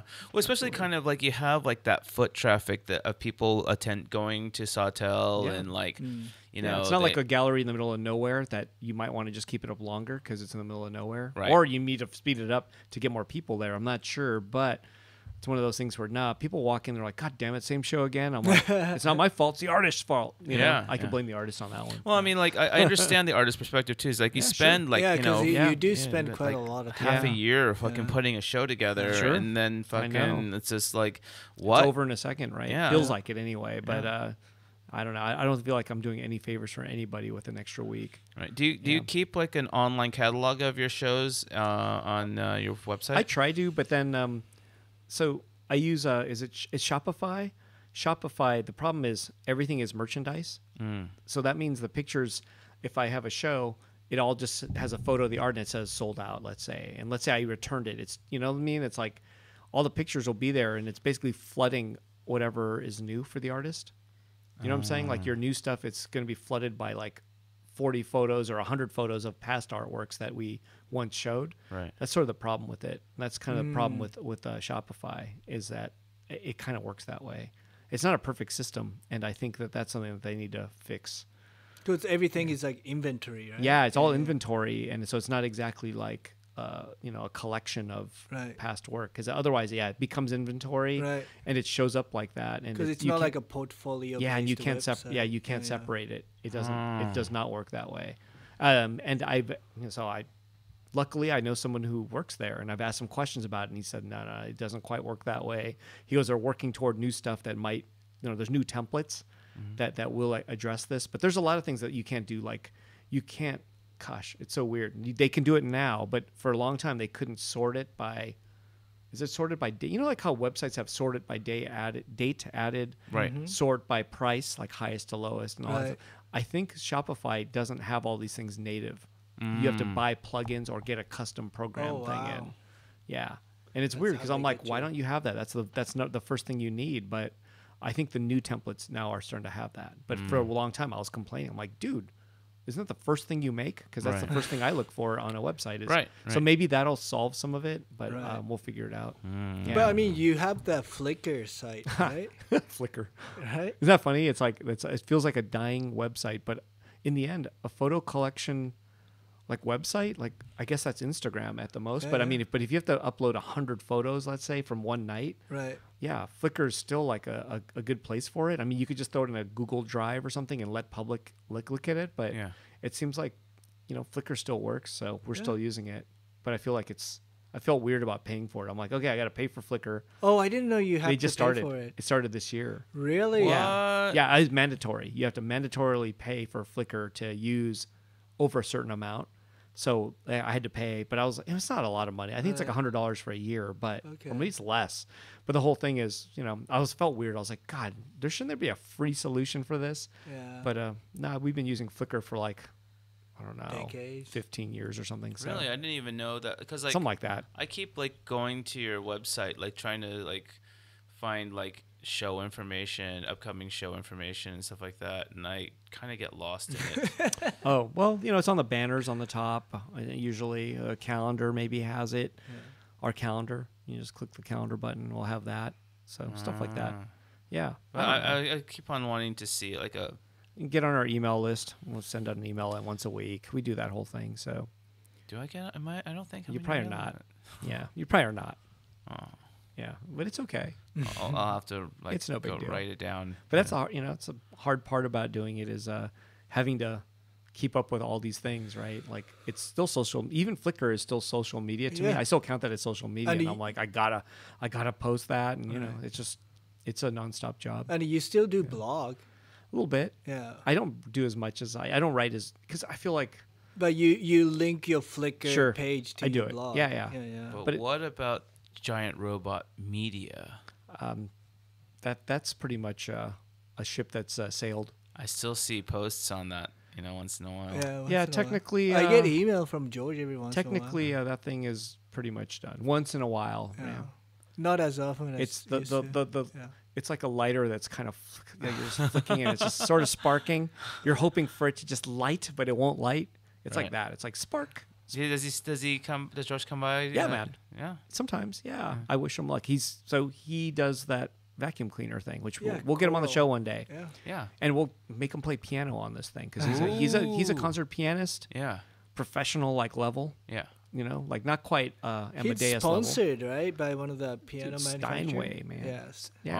Wow. But then his family business is gnarly, which is interesting to me. It's really interesting. And then he makes that vacuum cleaner, Coral Robots. Coral Robot, it's called. It's like a alternative to Roomba. Roomba. Yeah. What? But this Coral Robot's rad because you can pop out the handheld, handle and it yeah. becomes a dustbuster style thing. So it's both. So it can roll out in your living room and clean it up, and then you can also pull out the it becomes a dust buster. You can vacuum your car or whatnot with it. Interesting. Yeah. So that's something new. That's high level, right? Yeah. And he's told me a lot of stories about it that we can, we'll have to just get him on one day because he's told me about how theirs is smarter than a Roomba. Yeah, the AI or whatever it is smarter. Oh, Yeah. I didn't know. Yeah. Is it coral with a C or a K? See. No, see, like coral reef type shit. Right, Yeah. Right. Yeah. Interesting. Yeah. That's what he's doing. I've thought about getting a Roomba, but like, No, get a coral robot. What are you talking about? No, I know they're working on 2.0 right now, like 2.0, like the next one. So Oh, nice. yeah. can it go over ledges and stuff like that? No, there's no like legs yet or anything. It's still got wheels. No, like little like ledges, like in I don't Like know. a little bump. yeah, like Probably. to get like into my kitchen and like Probably. do its Yeah. thing. Yeah. I'm sure it can. Ah. Yeah. Is he like? I get never him even on. heard of it before. Like, Oh, really? He's been posting social media and all that stuff, and yeah, but like, I think it got some good blog posts. And I think they're not like available in stores. I think it's just direct from them type of thing. So like So it's they kind don't of have small, like a distributor? small business. I think they're just like literally sending them one at a time. I don't know if they're doing it, but I mean, you can order it online only. interesting. Yeah. So basically, they make more cash, is what I'm assuming. Yeah, well, I mean, you kind of need it to get that, like, get over the hump of like, There's a lot of R&D, and they Yeah. hired like marketing and all this kind of stuff. There's like they made like little online commercials, and So is that his business? I believe it's or him does and he his has- brother, Yeah, and his maybe brother, right? it's family business related. They're just an entrepreneurial motherfuckers. That's all. They're just working, man. It's Coral Robot, I believe. Yeah, there's Yeah. a coral vacuum. Yeah, is that what it's called? Coral robots, household robots. There you go. Boom. Yeah, yeah. Meet the coral one. Ooh, that looks good. No, it's cool. It kind of has like I think is it in 2 different colors, and it kind of has a good look to it for sure. Yeah. Its packaging is actually really dope. Like when you get the package, you're like, oh shit, I just got myself like a giant Radio Raheem boombox looking thing, right? You know what I'm saying? It's a cool package. Yeah. Looks nice. Yeah. Yeah. It looks like like Star Wars. It's cool. Do you have one? I do. Do you like it? Yeah. Do you have a Roomba? We call it we call it the wait, what do we call it? We call it the George robot or something. We don't even call it what it's supposed to be called. George Bot. Something we call it. We give it a funny name. Yeah. Cobot. I wonder how much it costs. I don't know. That I don't know. Maybe Yeah. it'll give me a discount if we put him on the cast. Maybe. But don't count on it. Yeah. Yeah. No, business is business. Yeah. You know. I have no idea what I don't want to guess because one thing I learned about doing a gallery too is guessing, or even retail, guessing a price is a bad idea. It's like when someone goes, hey, how much is this? And I'm like, yeah, I think it's $42, and it's a bad idea to do that. I've learned because if you're wrong, and it's actually like, let's say it's 49, Right. 42 sounds so much better than 49. Certainly does. You can't go backwards. Like you can't. They won't buy it. It's over. Like you just fucked up that customer. Right. Because if you said it's 49 and it is 49, they would go, oh, I'll buy it. But if you say 42 first and it's actually right. 49, there's no coming back. You've lost that person for sure. And art, it's even worse. Like Right, because you're going assuming based on your idea of what it's worth. And well, then- I'm thinking by I'm just going by memory though. I'm like, I think that book's 42, but if I'm wrong, it's a really bad look. right because And- it's because that's what you're already assigning it Yep. a worth and value, Exactly. and now you it's can't unhear that shit. yeah. So you have to be really careful about guessing a price and not being right. So usually, I catch myself when I'm about to do that. I'm like, oh, let me look that up. That's what I always do. But I used to just guess it because I think I can remember everything, right? And it's like, no, I can't. And it's a bad idea to try that. I think it's horrible for any business to Even guess. if it's- That's why it's like right now, like I don't want to guess what his coral robot is because if I'm wrong, man, I'm going to look like an asshole. Like it's bad for him because anyone who's looking at this might go, oh, it's not that price. It's way more, or. See what I'm saying? Yeah, no. There's no coming back on that stuff. Respect. What if it's the other way around? That can help. Yeah. But I don't do that on purpose. I'm not that smart. Where I'm like, that book's $92, and it's like, oh no, I'm wrong. It's $24. I haven't done that. Well, Yeah. but like, assuming that like something is like, oh, it's 60. Oh, wait, it's actually 58. Yeah. Yeah, I play that game, but I mean, I do that by accident, but I'm really careful about that. I try to, because then it's just not honest. Right. But I've done something it's like not that. about playing a game. But I've guessed before, but I've guessed high on purpose when I knew that it wasn't going to be. But I still had to look it up because I didn't know the real price. I've done that, and that's lame. I try not to do that either, and I don't do that with art. Like art. Oh yeah, that piece is $1,000. Oh, $600. I was wrong. No. That's lame. Yeah. So, but that's something to I'm careful about. Yeah. Lesson. That's a small lesson for you out there. Being a business owner, brick and mortar, freaking business. Yeah. Do you think that like doing I mean, you still own the original Giant Robot store, and you own Giant Robot 2, which is your designated gallery. Do you feel like that you could like take your stuff online and close the shop if need be? Oh, just online? Yeah. Not the gallery, obviously, because artists. Well, needs to wait be a second, but there's online galleries too, right? Yeah, and like how successful are those? I don't know. What do you think about those? I mean, fuck that shit. Seriously. Look, if I created digital artwork, then fine. It's meant to be on a fucking screen. See. But have you heard of people who say, "Oh yeah, we're closing our gallery, like the brick and mortar gallery, and we're going to do the gallery online"? Yeah, and fuck that. I mean, I even seriously fuck that. Like unless you can fucking unless you're gonna fucking pay me 90% of the fucking sale or fucking 80% of the fucking sale, and I'll just handle the fucking shipping, the fulfillment, and you could take your fucking 20% and fucking go jerk off with that shit. Because what's their overhead? Yeah, exactly. Like, with a gallery, like I remember a long time ago, like like in fucking 2007, 2008, like, it was fucking like raining fucking money and galleries are open everywhere. Right. Everyone had fucking solo shows, and like it was just like fucking toys were selling crazy. People were lining up around the block for fucking toys and shit. It was fucking insane. And fucking and at that time, like, because like people and names were so popular. I remember there was certain artists out there, I won't say who, but they just they were like, why am I fucking giving the gallery 50% when obviously, like, I'm the one who's fucking like, bringing the fucking collectors to the fucking gallery, and then that kind of mentality definitely set in, but people don't, Who did that?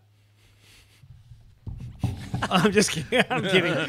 You're on camera, so I don't know. Okay. I'm not gonna say it, but I know a couple artists who definitely felt that way, and like some of them went on to try and open and eventually close their own galleries. Wait. No, okay. And then and some of them burned bridges with galleries because of that. Whoa, that I don't know who did that. Honestly, I don't know who did that. But the thing is that like and the thing is that they just don't understand like what kind of fucking craziness it takes to fucking run a fucking gallery. Yeah, it's just risk. It's like when I think about like putting together one show, like is crazy. Putting together 13 to 14 shows a year, that's fucking like. And to make money out of it, it's hard. Yeah. And like I mean it's Eric and I have. We joke around sometimes with the shows. Sure. Go for it. Like sometimes, let it be it's going to be a instant ramen fucking month, and sometimes it's not. not. That's what I call it when a show doesn't do well. Yeah. I say, this month. I've heard you say that. I'm eating a lot of cup ramen or instant ramen this month. But because, also you mentioned to me sometime you go in knowing it's going to be a ramen month, but you just do it because you want to, right? I do. I seriously do that. I respect that quite a lot. Yeah.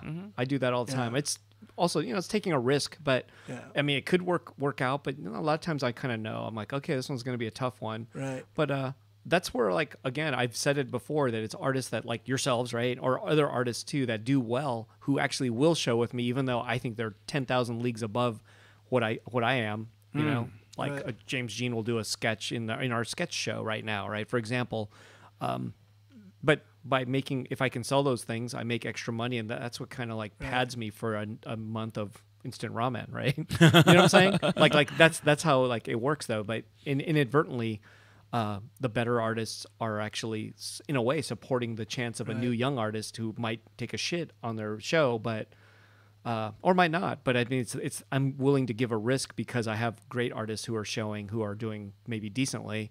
Right. And that lets me take a risk on the next one. I'm not always just trying to like crush it every month and only make money. I want to give new people a chance. Right. And those new people, I mean, to give that chance, I do need to make sure I do okay at least the month before. You know what I'm saying? Or 2 months before. I can't have like 5 of those in a row. I mean, any retail business out there is just you're just like a few bad months, or especially galleries. I think you're a few bad months in a row of closing, like just a few, will just sink you. You know? Well, I mean, you also have you also use GR2 as both a gallery space and a retail space. Sure, a little bit of that. The retail part's a joke, but I mean, it really, like it's something, but it's not really. I mean, you sell art and art books, and you sell. It helps. I don't think it sustains it by itself, though. Like that alone wouldn't sustain it. Absolutely not. So it's a little of everything, and that's sort of how it. I run it. It's like I could hedge a little bit on the art, but if I sell a little bit of the other stuff, but it's not. It doesn't sustain alone. Just the merchandise stuff, no, not even close. So no, that doesn't work. Not at GR2. There's just not enough of it. But it's something. I'll take it. On a bad day, and I'll sell some of that stuff. It's better than absolutely zero. So do you have any whatchamacallit, like the whatchamacallit? Do they actually have do you make sure to not carry the same products in one store or in the other? There's a little bit of overlap, but usually if it's overlap, it's something that we make ourselves, right? And that's when I'll overlap it. Yeah, or maybe are pins still doing well? So they're doing okay. Right. Yeah, but like because they're inexpensive. Yeah. But no, there's things that I make that might go to both shops, but for the most part, a lot of it there's a dividing line. Yeah, it's all by like feel, not by title. You know what I'm saying? Like I don't know. I'm just like, this goes here. Oh no, this doesn't go here. It's just I could look at it and decide. And it includes books. Some of the books are. I'm like, God, it should. I'm like, what is it doing here? This should be a GR1. Like, why do we even have this here? And I send it over, and then it's vice versa. I go, this probably would do better here. And it's just a feel and a guess. But like I said, a few bad months, and you've seen galleries close everywhere, smaller galleries especially. Right. And then I would, it's the same for everybody, and I'll be in that same situation of making that online gallery. You know what I'm saying? Please don't, Eric. I know, but it always that used to be a joke. I'd call it the gallery in the cloud. Right? You know what I'm saying? Yeah. It's in the cloud, right? Yeah, literally. It's a gallery in the cloud. Yeah. And but I always feel weird about when I hear galleries say that they're online only. I'm like, whoa, like like Jonathan Levine. Oh, is he doing that now? Yeah, I thought he was moving to Jersey. He closed. He moved to Jersey. He moved to Jersey and closed. Fuck. Yeah, so that's we used to talk about this on the last Jew and the Lotus podcast. Is all these gallery closures? Yeah, we would always mention that, but yeah, he was one of them who I guess closed. Was this recent, Luke? I think it was just late last year. Oh, so he's doing an online gallery. Yeah. Is there some kind of lame? Is there something kind of pay to play thing he's doing? Like you have to pay to. He did that when he first moved to Jersey. He was. I think it was a pretty tough move, even though he moved into what people have said was a really beautiful space. Okay. But the thing is that like he was doing this submissions for money. Yeah, you have to pay to submit your work or something. Kind of thing. And using his reputation to try and get a lot of people and not guaranteeing anybody anything. And But who was this submission-based approach was aiming for? Like, I have no idea. There's a bunch of those galleries around in Los Angeles too. Like, there's a gallery off of La Cienega, like 825 Gallery or something like that. It's like right up there by the Beverly Center. So you pay to get into you a group pay show? To I think you pay to have a membership to the gallery, which like gives you access to doing shows and stuff like that. Like, do they give you like solo show? Don't know specifically. It's been a long time, but I discovered these galleries. Does Hive do this too, kind of? Hive does. They have a studio thing that you rent? Yeah, or you, something? you rent it. There's a rental studio kind of space, which can Yeah. function as a bit of a workspace and a art community kind of space. And you could you have walls where you could put stuff up Cool. the entire month. And people who go to the show, they have the front part. I think is just a gallery. But and then you make your way through the back, and you could see a lot of other artists, and Oh, cool. maybe pick stuff up. I heard and you have to pay to get in though, right? Hive is not free. I I think it's don't I think there's so. admission Yeah, fee. yeah, I they think charge at the there's- door. Wow. Yeah. I think that in order to support the cost of rent or something like that. I don't know. I think is it Flower Pepper does an online gallery now. Yeah. Right? I haven't talked to one in a long time. I think she does maybe I don't know how often, a few times a year maybe. She does an exhibition, but it's just online. You know what though? I didn't think galleries could work in Pasadena. But I went to a show this weekend. I went to a show at Arcadia Contemporary. Shit ton of people there. Wow, cool. Wait, Shit. Arcadia's in Pasadena? Arcadia Contemporary is in Pasadena on Old Town. Wait, that's the in- one that reps Aaron Weisenfield? I guess Those guys, it was a right? big old huge group show. Cool. It had Awesome. God, I can't. Oh, I'm I didn't blanking on know they names. had a gallery over there. But the entire show was done on these they invited 50 some artists to Cool. do these paintings on these huge aluminum discs. I think the discs were about maybe 2 feet in diameter. Wow. Or not 2 feet, maybe 1.5 feet. Eight, it's Still. about this big. Well, that's Yeah. pretty Is that big, 2 dude. feet? That's 3 feet maybe. Yeah, a little Yeah. bit on two. Or maybe I about think. this Okay, big. still big. Yeah, Yeah, all good. But, there's big metal Wow. so it's circular paintings, shows, I yeah, guess, and then yeah.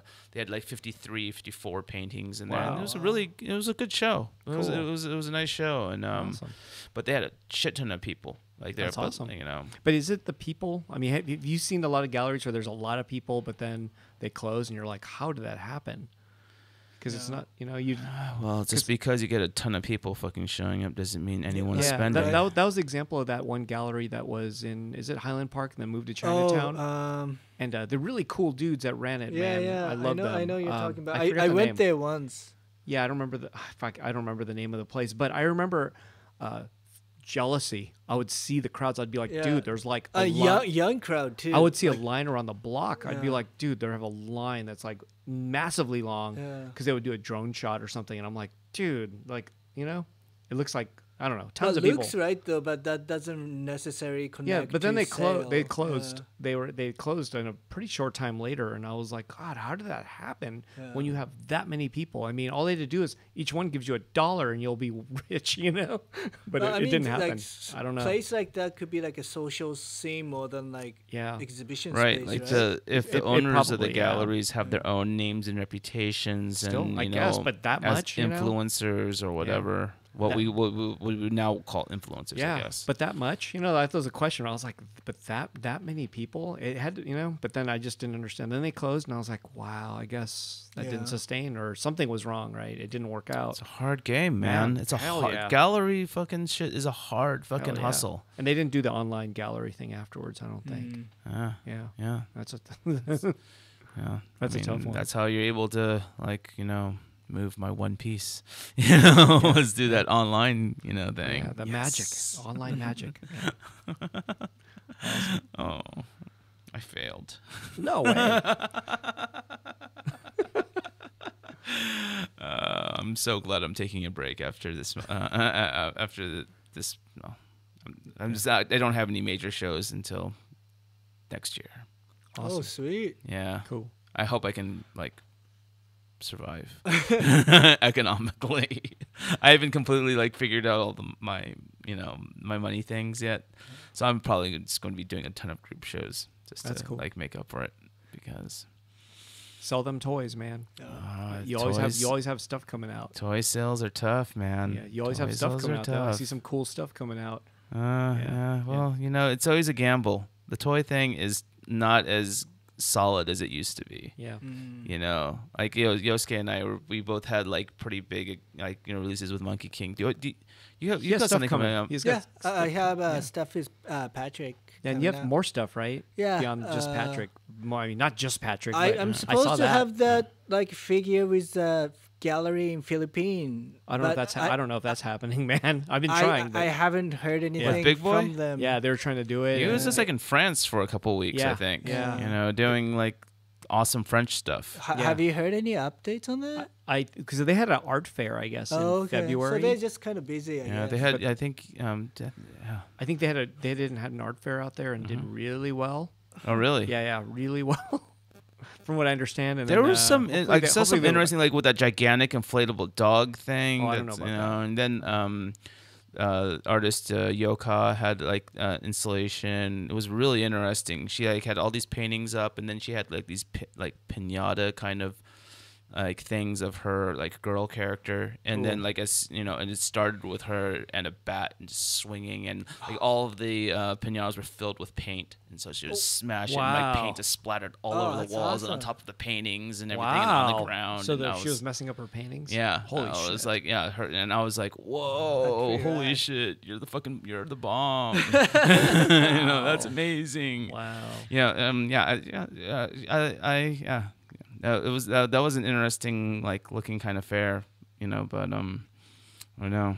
I think that yeah, I have no idea what's going on over there. I think I know like what's her name? Son, Korean paint showed her. So young. So Young, yeah. So-young Lee, sorry. So Young Lee is So-young doing Lee something shows with her, them yeah. soon, but Yeah. you know, I kind of feel like you know the working with them is you know kind of helps to like push and prod a little bit. Like, what's going on? Yeah. What's going on? Yeah. Hey, I do that. I try that. Hey, what's going on? Yeah. And it's also you should probably talk to Rommel. Yeah. You talk to Rommel? I do. Yeah. Yeah. You know, Rommel, what's up? Yeah. Push and prod. Yeah. Cool. It's all good though. Yeah. Yeah. Freaking Manila, Philippines, Philippines. 2020. Oh yeah. Yeah, Nice. I had a great time. Yeah, Big Boy and all those guys are like the greatest hosts. So I hope to, you know, I already like signed to do a show with them in 2020 next year. Oh, so, nice. Awesome. and get my ass out there, eat freaking, you know, pig until I explode. Oh my god. Well, the first show I did with them, they like, you know, they brought out a lechon, a full like pig, and gave me a Wow. knife Like, to do the whole first. thing? Yeah. Wow. You know, it was gnarly. It's awesome. And then like, I don't know.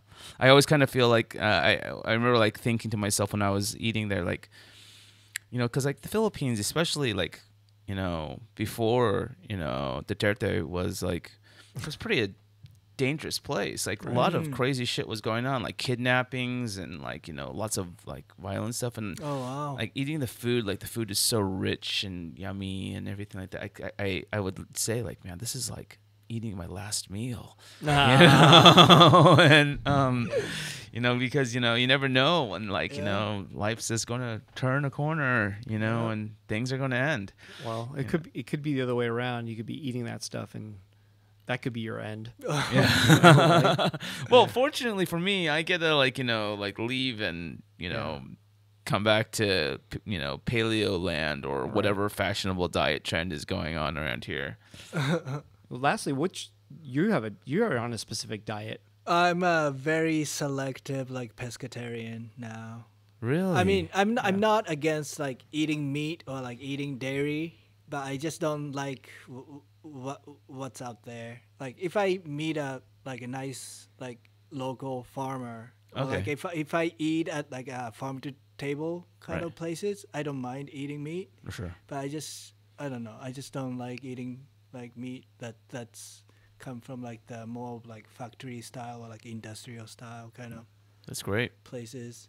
It's nothing for the health wise. It's just environmentally and fight the system kind of punk rock attitude. Yeah, that's great. What about Alright. vegetables? I mean, like I always liked seafood and veggies before like meat. Sure. Anyway. So it's But not, I mean, it's not what that kind of big. vegetables are you buying organic only? I or- tried to buy farmers market only? organic stuff and farmers market stuff, Uh-huh.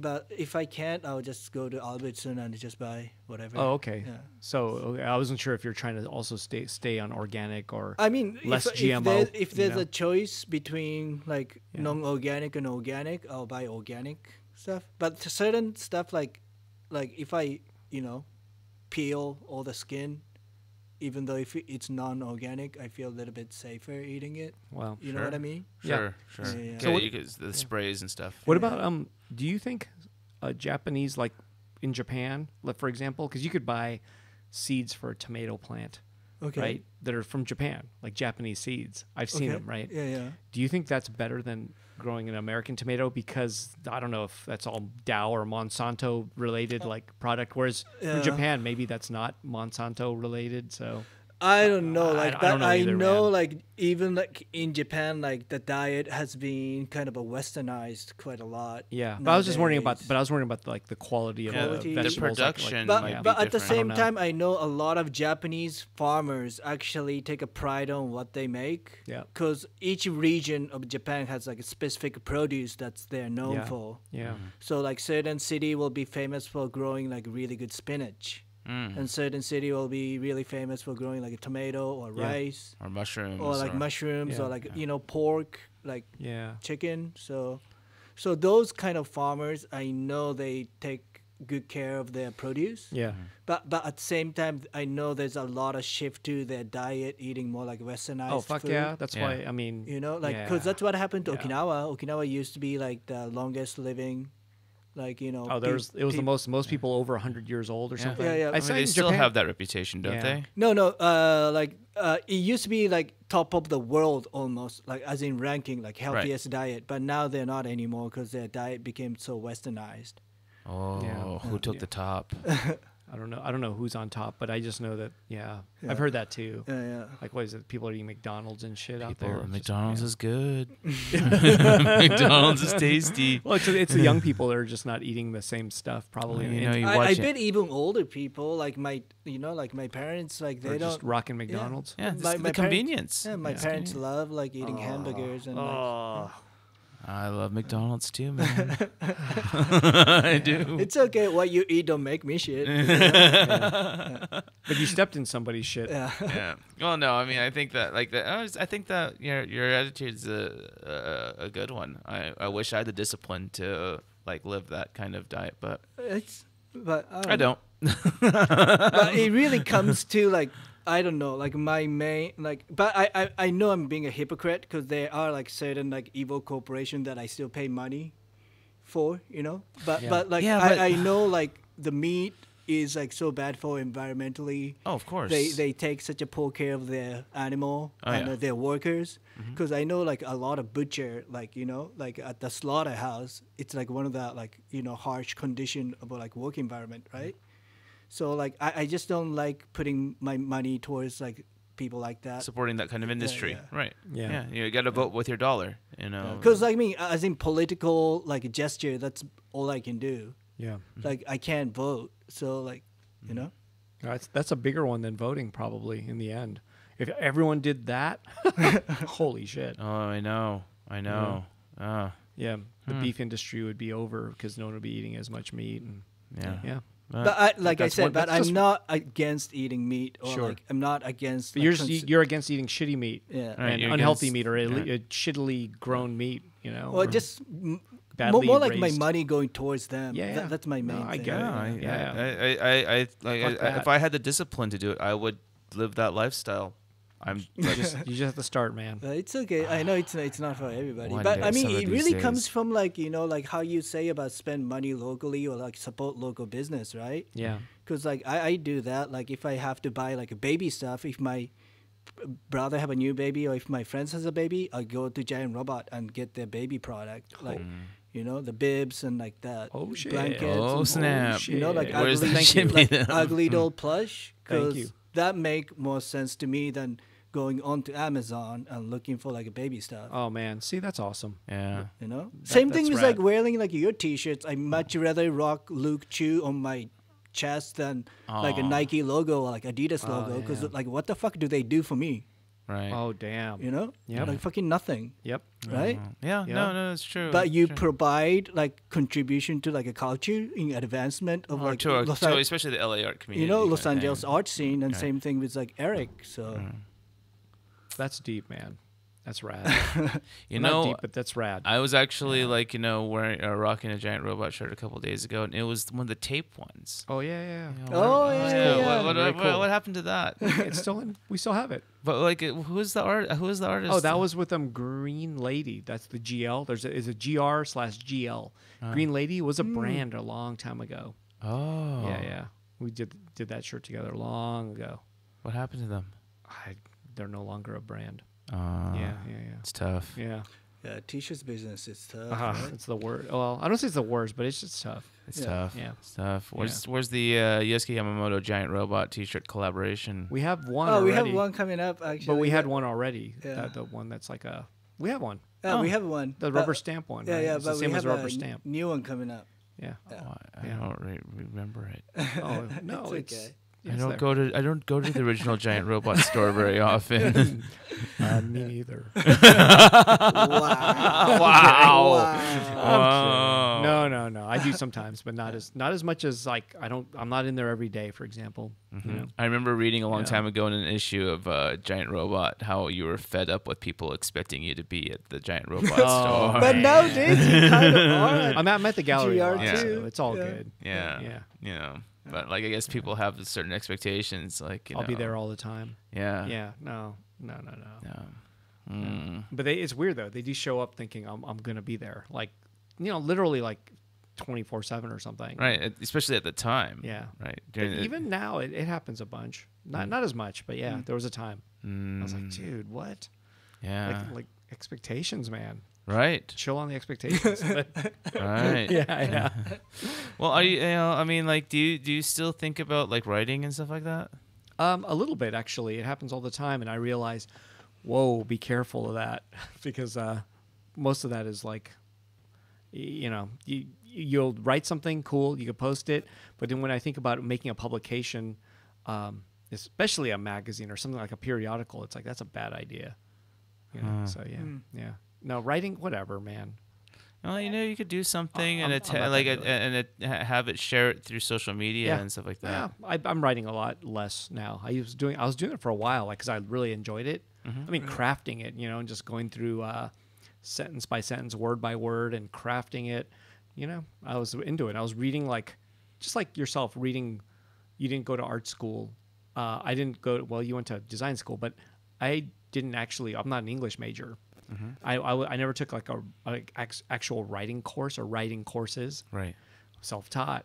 So I was reading like how to write better books, simple as that. And I was like, I think I learned a lot from those books. Right. Oh, you told me about that. I think it's the same guy who makes that can of paint. What is it? William Zinsser. That's my favorite that's right, dude. that's right. It's called On Writing Well. And I probably bought that book Few times you say. more yeah? than that. wow. 10 or 20 times maybe. So I buy it at used bookstores. That's my thing. I go to used bookstores. I'll ask, do you have William Zinsser On Writing Well? If they have 3 copies, I'll say I'll buy all 3. And I buy them. I give them away to people. Awesome. Yeah. And then I also bought Zinsser paint. Right. Zinsser is it's like a cover-up paint. Like the buffer, right? Yeah, it's like It's Yeah. called it's Zinsser. It's a brand. Is it Yeah. Zinsser Bullseye or something? Yeah, with a Target. Is that the one? Is Yeah, Zinsser? yeah. So I was buying Zinsser because that's his family's business was in paints for like 100 years. Oh. Because William Zinsser passed away 2 years ago. He's like 90 something years old. But he was writing all the way till he died. But he's a fucking badass writer. Yeah. He was a journalist, kind of like New York Times kind of a writer. But he wrote all these how to write books, and he can write like so well. He was good, and he'd write things that you'd want to read, but just in a way that was so nice. And then his writing book was also just a lesson on writing well, because that book was written so well. Oh, You know what I'm saying? It's a book I gotta about check it writing, out. but it's more than a book about writing. To me, it's just like he's writing really well to teach you how to write really Right. well. I mean, but it's you also have written, to, right? but it's also written in simple English. Like you read it, you're like, oh yeah, it makes sense. Like everything he's telling you, it's like, oh yeah, duh. And like those are things that you lose track of when you're trying to like write. You're trying to like do all this extra shit, and he's trying to strip you down. Right. He's just like saying, no, like what are you saying here? Nothing. It sounds neat, but it doesn't mean anything. And he's kind of like going through so much stuff like that to just break you down and just so you're good. When I was publishing EXP, my zine, I was like I would work with a couple of like I guess they were journalist people, and like then I'd get their articles and I'd read them, and I'm like, fuck.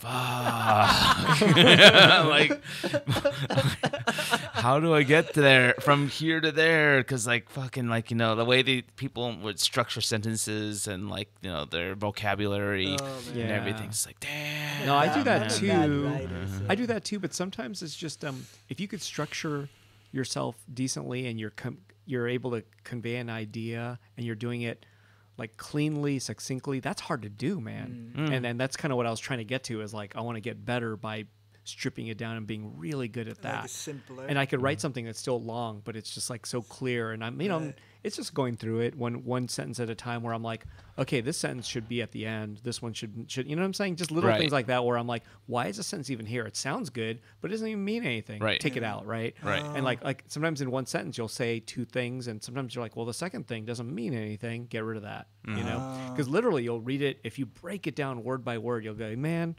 Sometimes people are, you're writing shit that sounds fine, but it doesn't. There's no meaning.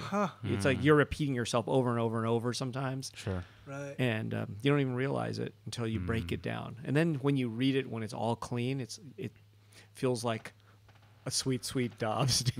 Sweet Dobbs. Yeah, which is poo. Yeah. It's like a sweet poo that just comes out. It's perfect. When I have to like write something like official, like kind of I have to submit something, I usually have like I send it to like my American mom to read it over. Then They might be really good at that, man. and she used to be like a teacher, Oh, so yeah. that's Could my be- go-to. Could And be really good. and for you know? Japanese, Yeah. I send it to my middle brother and have it check it for me. yeah. And there's then it gets down to like the authors that are maybe they do have a craft or a really good a style. Yeah. But I mean, man, just to be simple and really good at that's hard. Most writers can't even do that. Right. Like a lot of writers out there, you read their thing, I'm like, dude, no. It's just hard to convey the simplest shit sometimes. And if you really want to get into it, you can't. I used to be the one take guy. I'd just write the whole thing, be like, that's perfect. Oh, really? This shit is beyond. It's godlike. It's Wait, perfect. were you writing like that for like the Sure. zine? For a while, and then it would be edited down. I'll be like, they fucked it all up by editing it, right? And it's like ultimately, like today, I would read that and be like, no, dude, I can write that better now and cleaner and much nicer and Right. you know what I mean? Yeah, it's different. It's kind of blog writing versus trying to write nicely or something. Right. And I'm not trying to write nicely. I'm just trying to be good at it and simple. Yeah, Simple. hardest thing to do. Simplicity, man. Yeah. That's the way to It's the go. hardest way to go. That's the safest way in a way, but it's also less really is hard, more. man. Yeah. Like that's a craft, Yeah. and I suck at it still. Yeah. Let's see where we are. Oh, on we are time. way off, dude. We are like at 2:20 or something. Yeah. Yeah, Shall we call it this Yeah. an Yeah, evening? sure. Why yeah, not? man. Well, Yoskay, thank you so much Oh, for no, coming it's out. all Yeah, good, man. Yeah. Like, thanks for having we me. should have you like on regularly because I mean you're kind of like part of like that Yeah. that giant robot community. Yeah. And Proud to be. you're always like you just go with the flow. Yeah. Yeah, We it's all all go good. with the flow. It's all good. But yeah, well, let's wrap it up. All right. Awesome. Well, this is episode How 6. how can people find you if they don't know oh who yeah, you are? that's true. Just my Instagram under Yoskay Yamamoto. Yoskay. Yeah, it's and important. Yamamoto. Yeah. You changed the spelling of your name because During high school, because Yeah. people kept calling me Yosuke, and I kind of got tired of it. So I was like, hey, Peter, how do I write my name like how it sounds? And he's like, what about this? Then I was like, okay, that's cool. nice. Yeah, it's original. Very original. Yeah, you're the only Yoskay. Yeah. I think so. Yep. Yeah.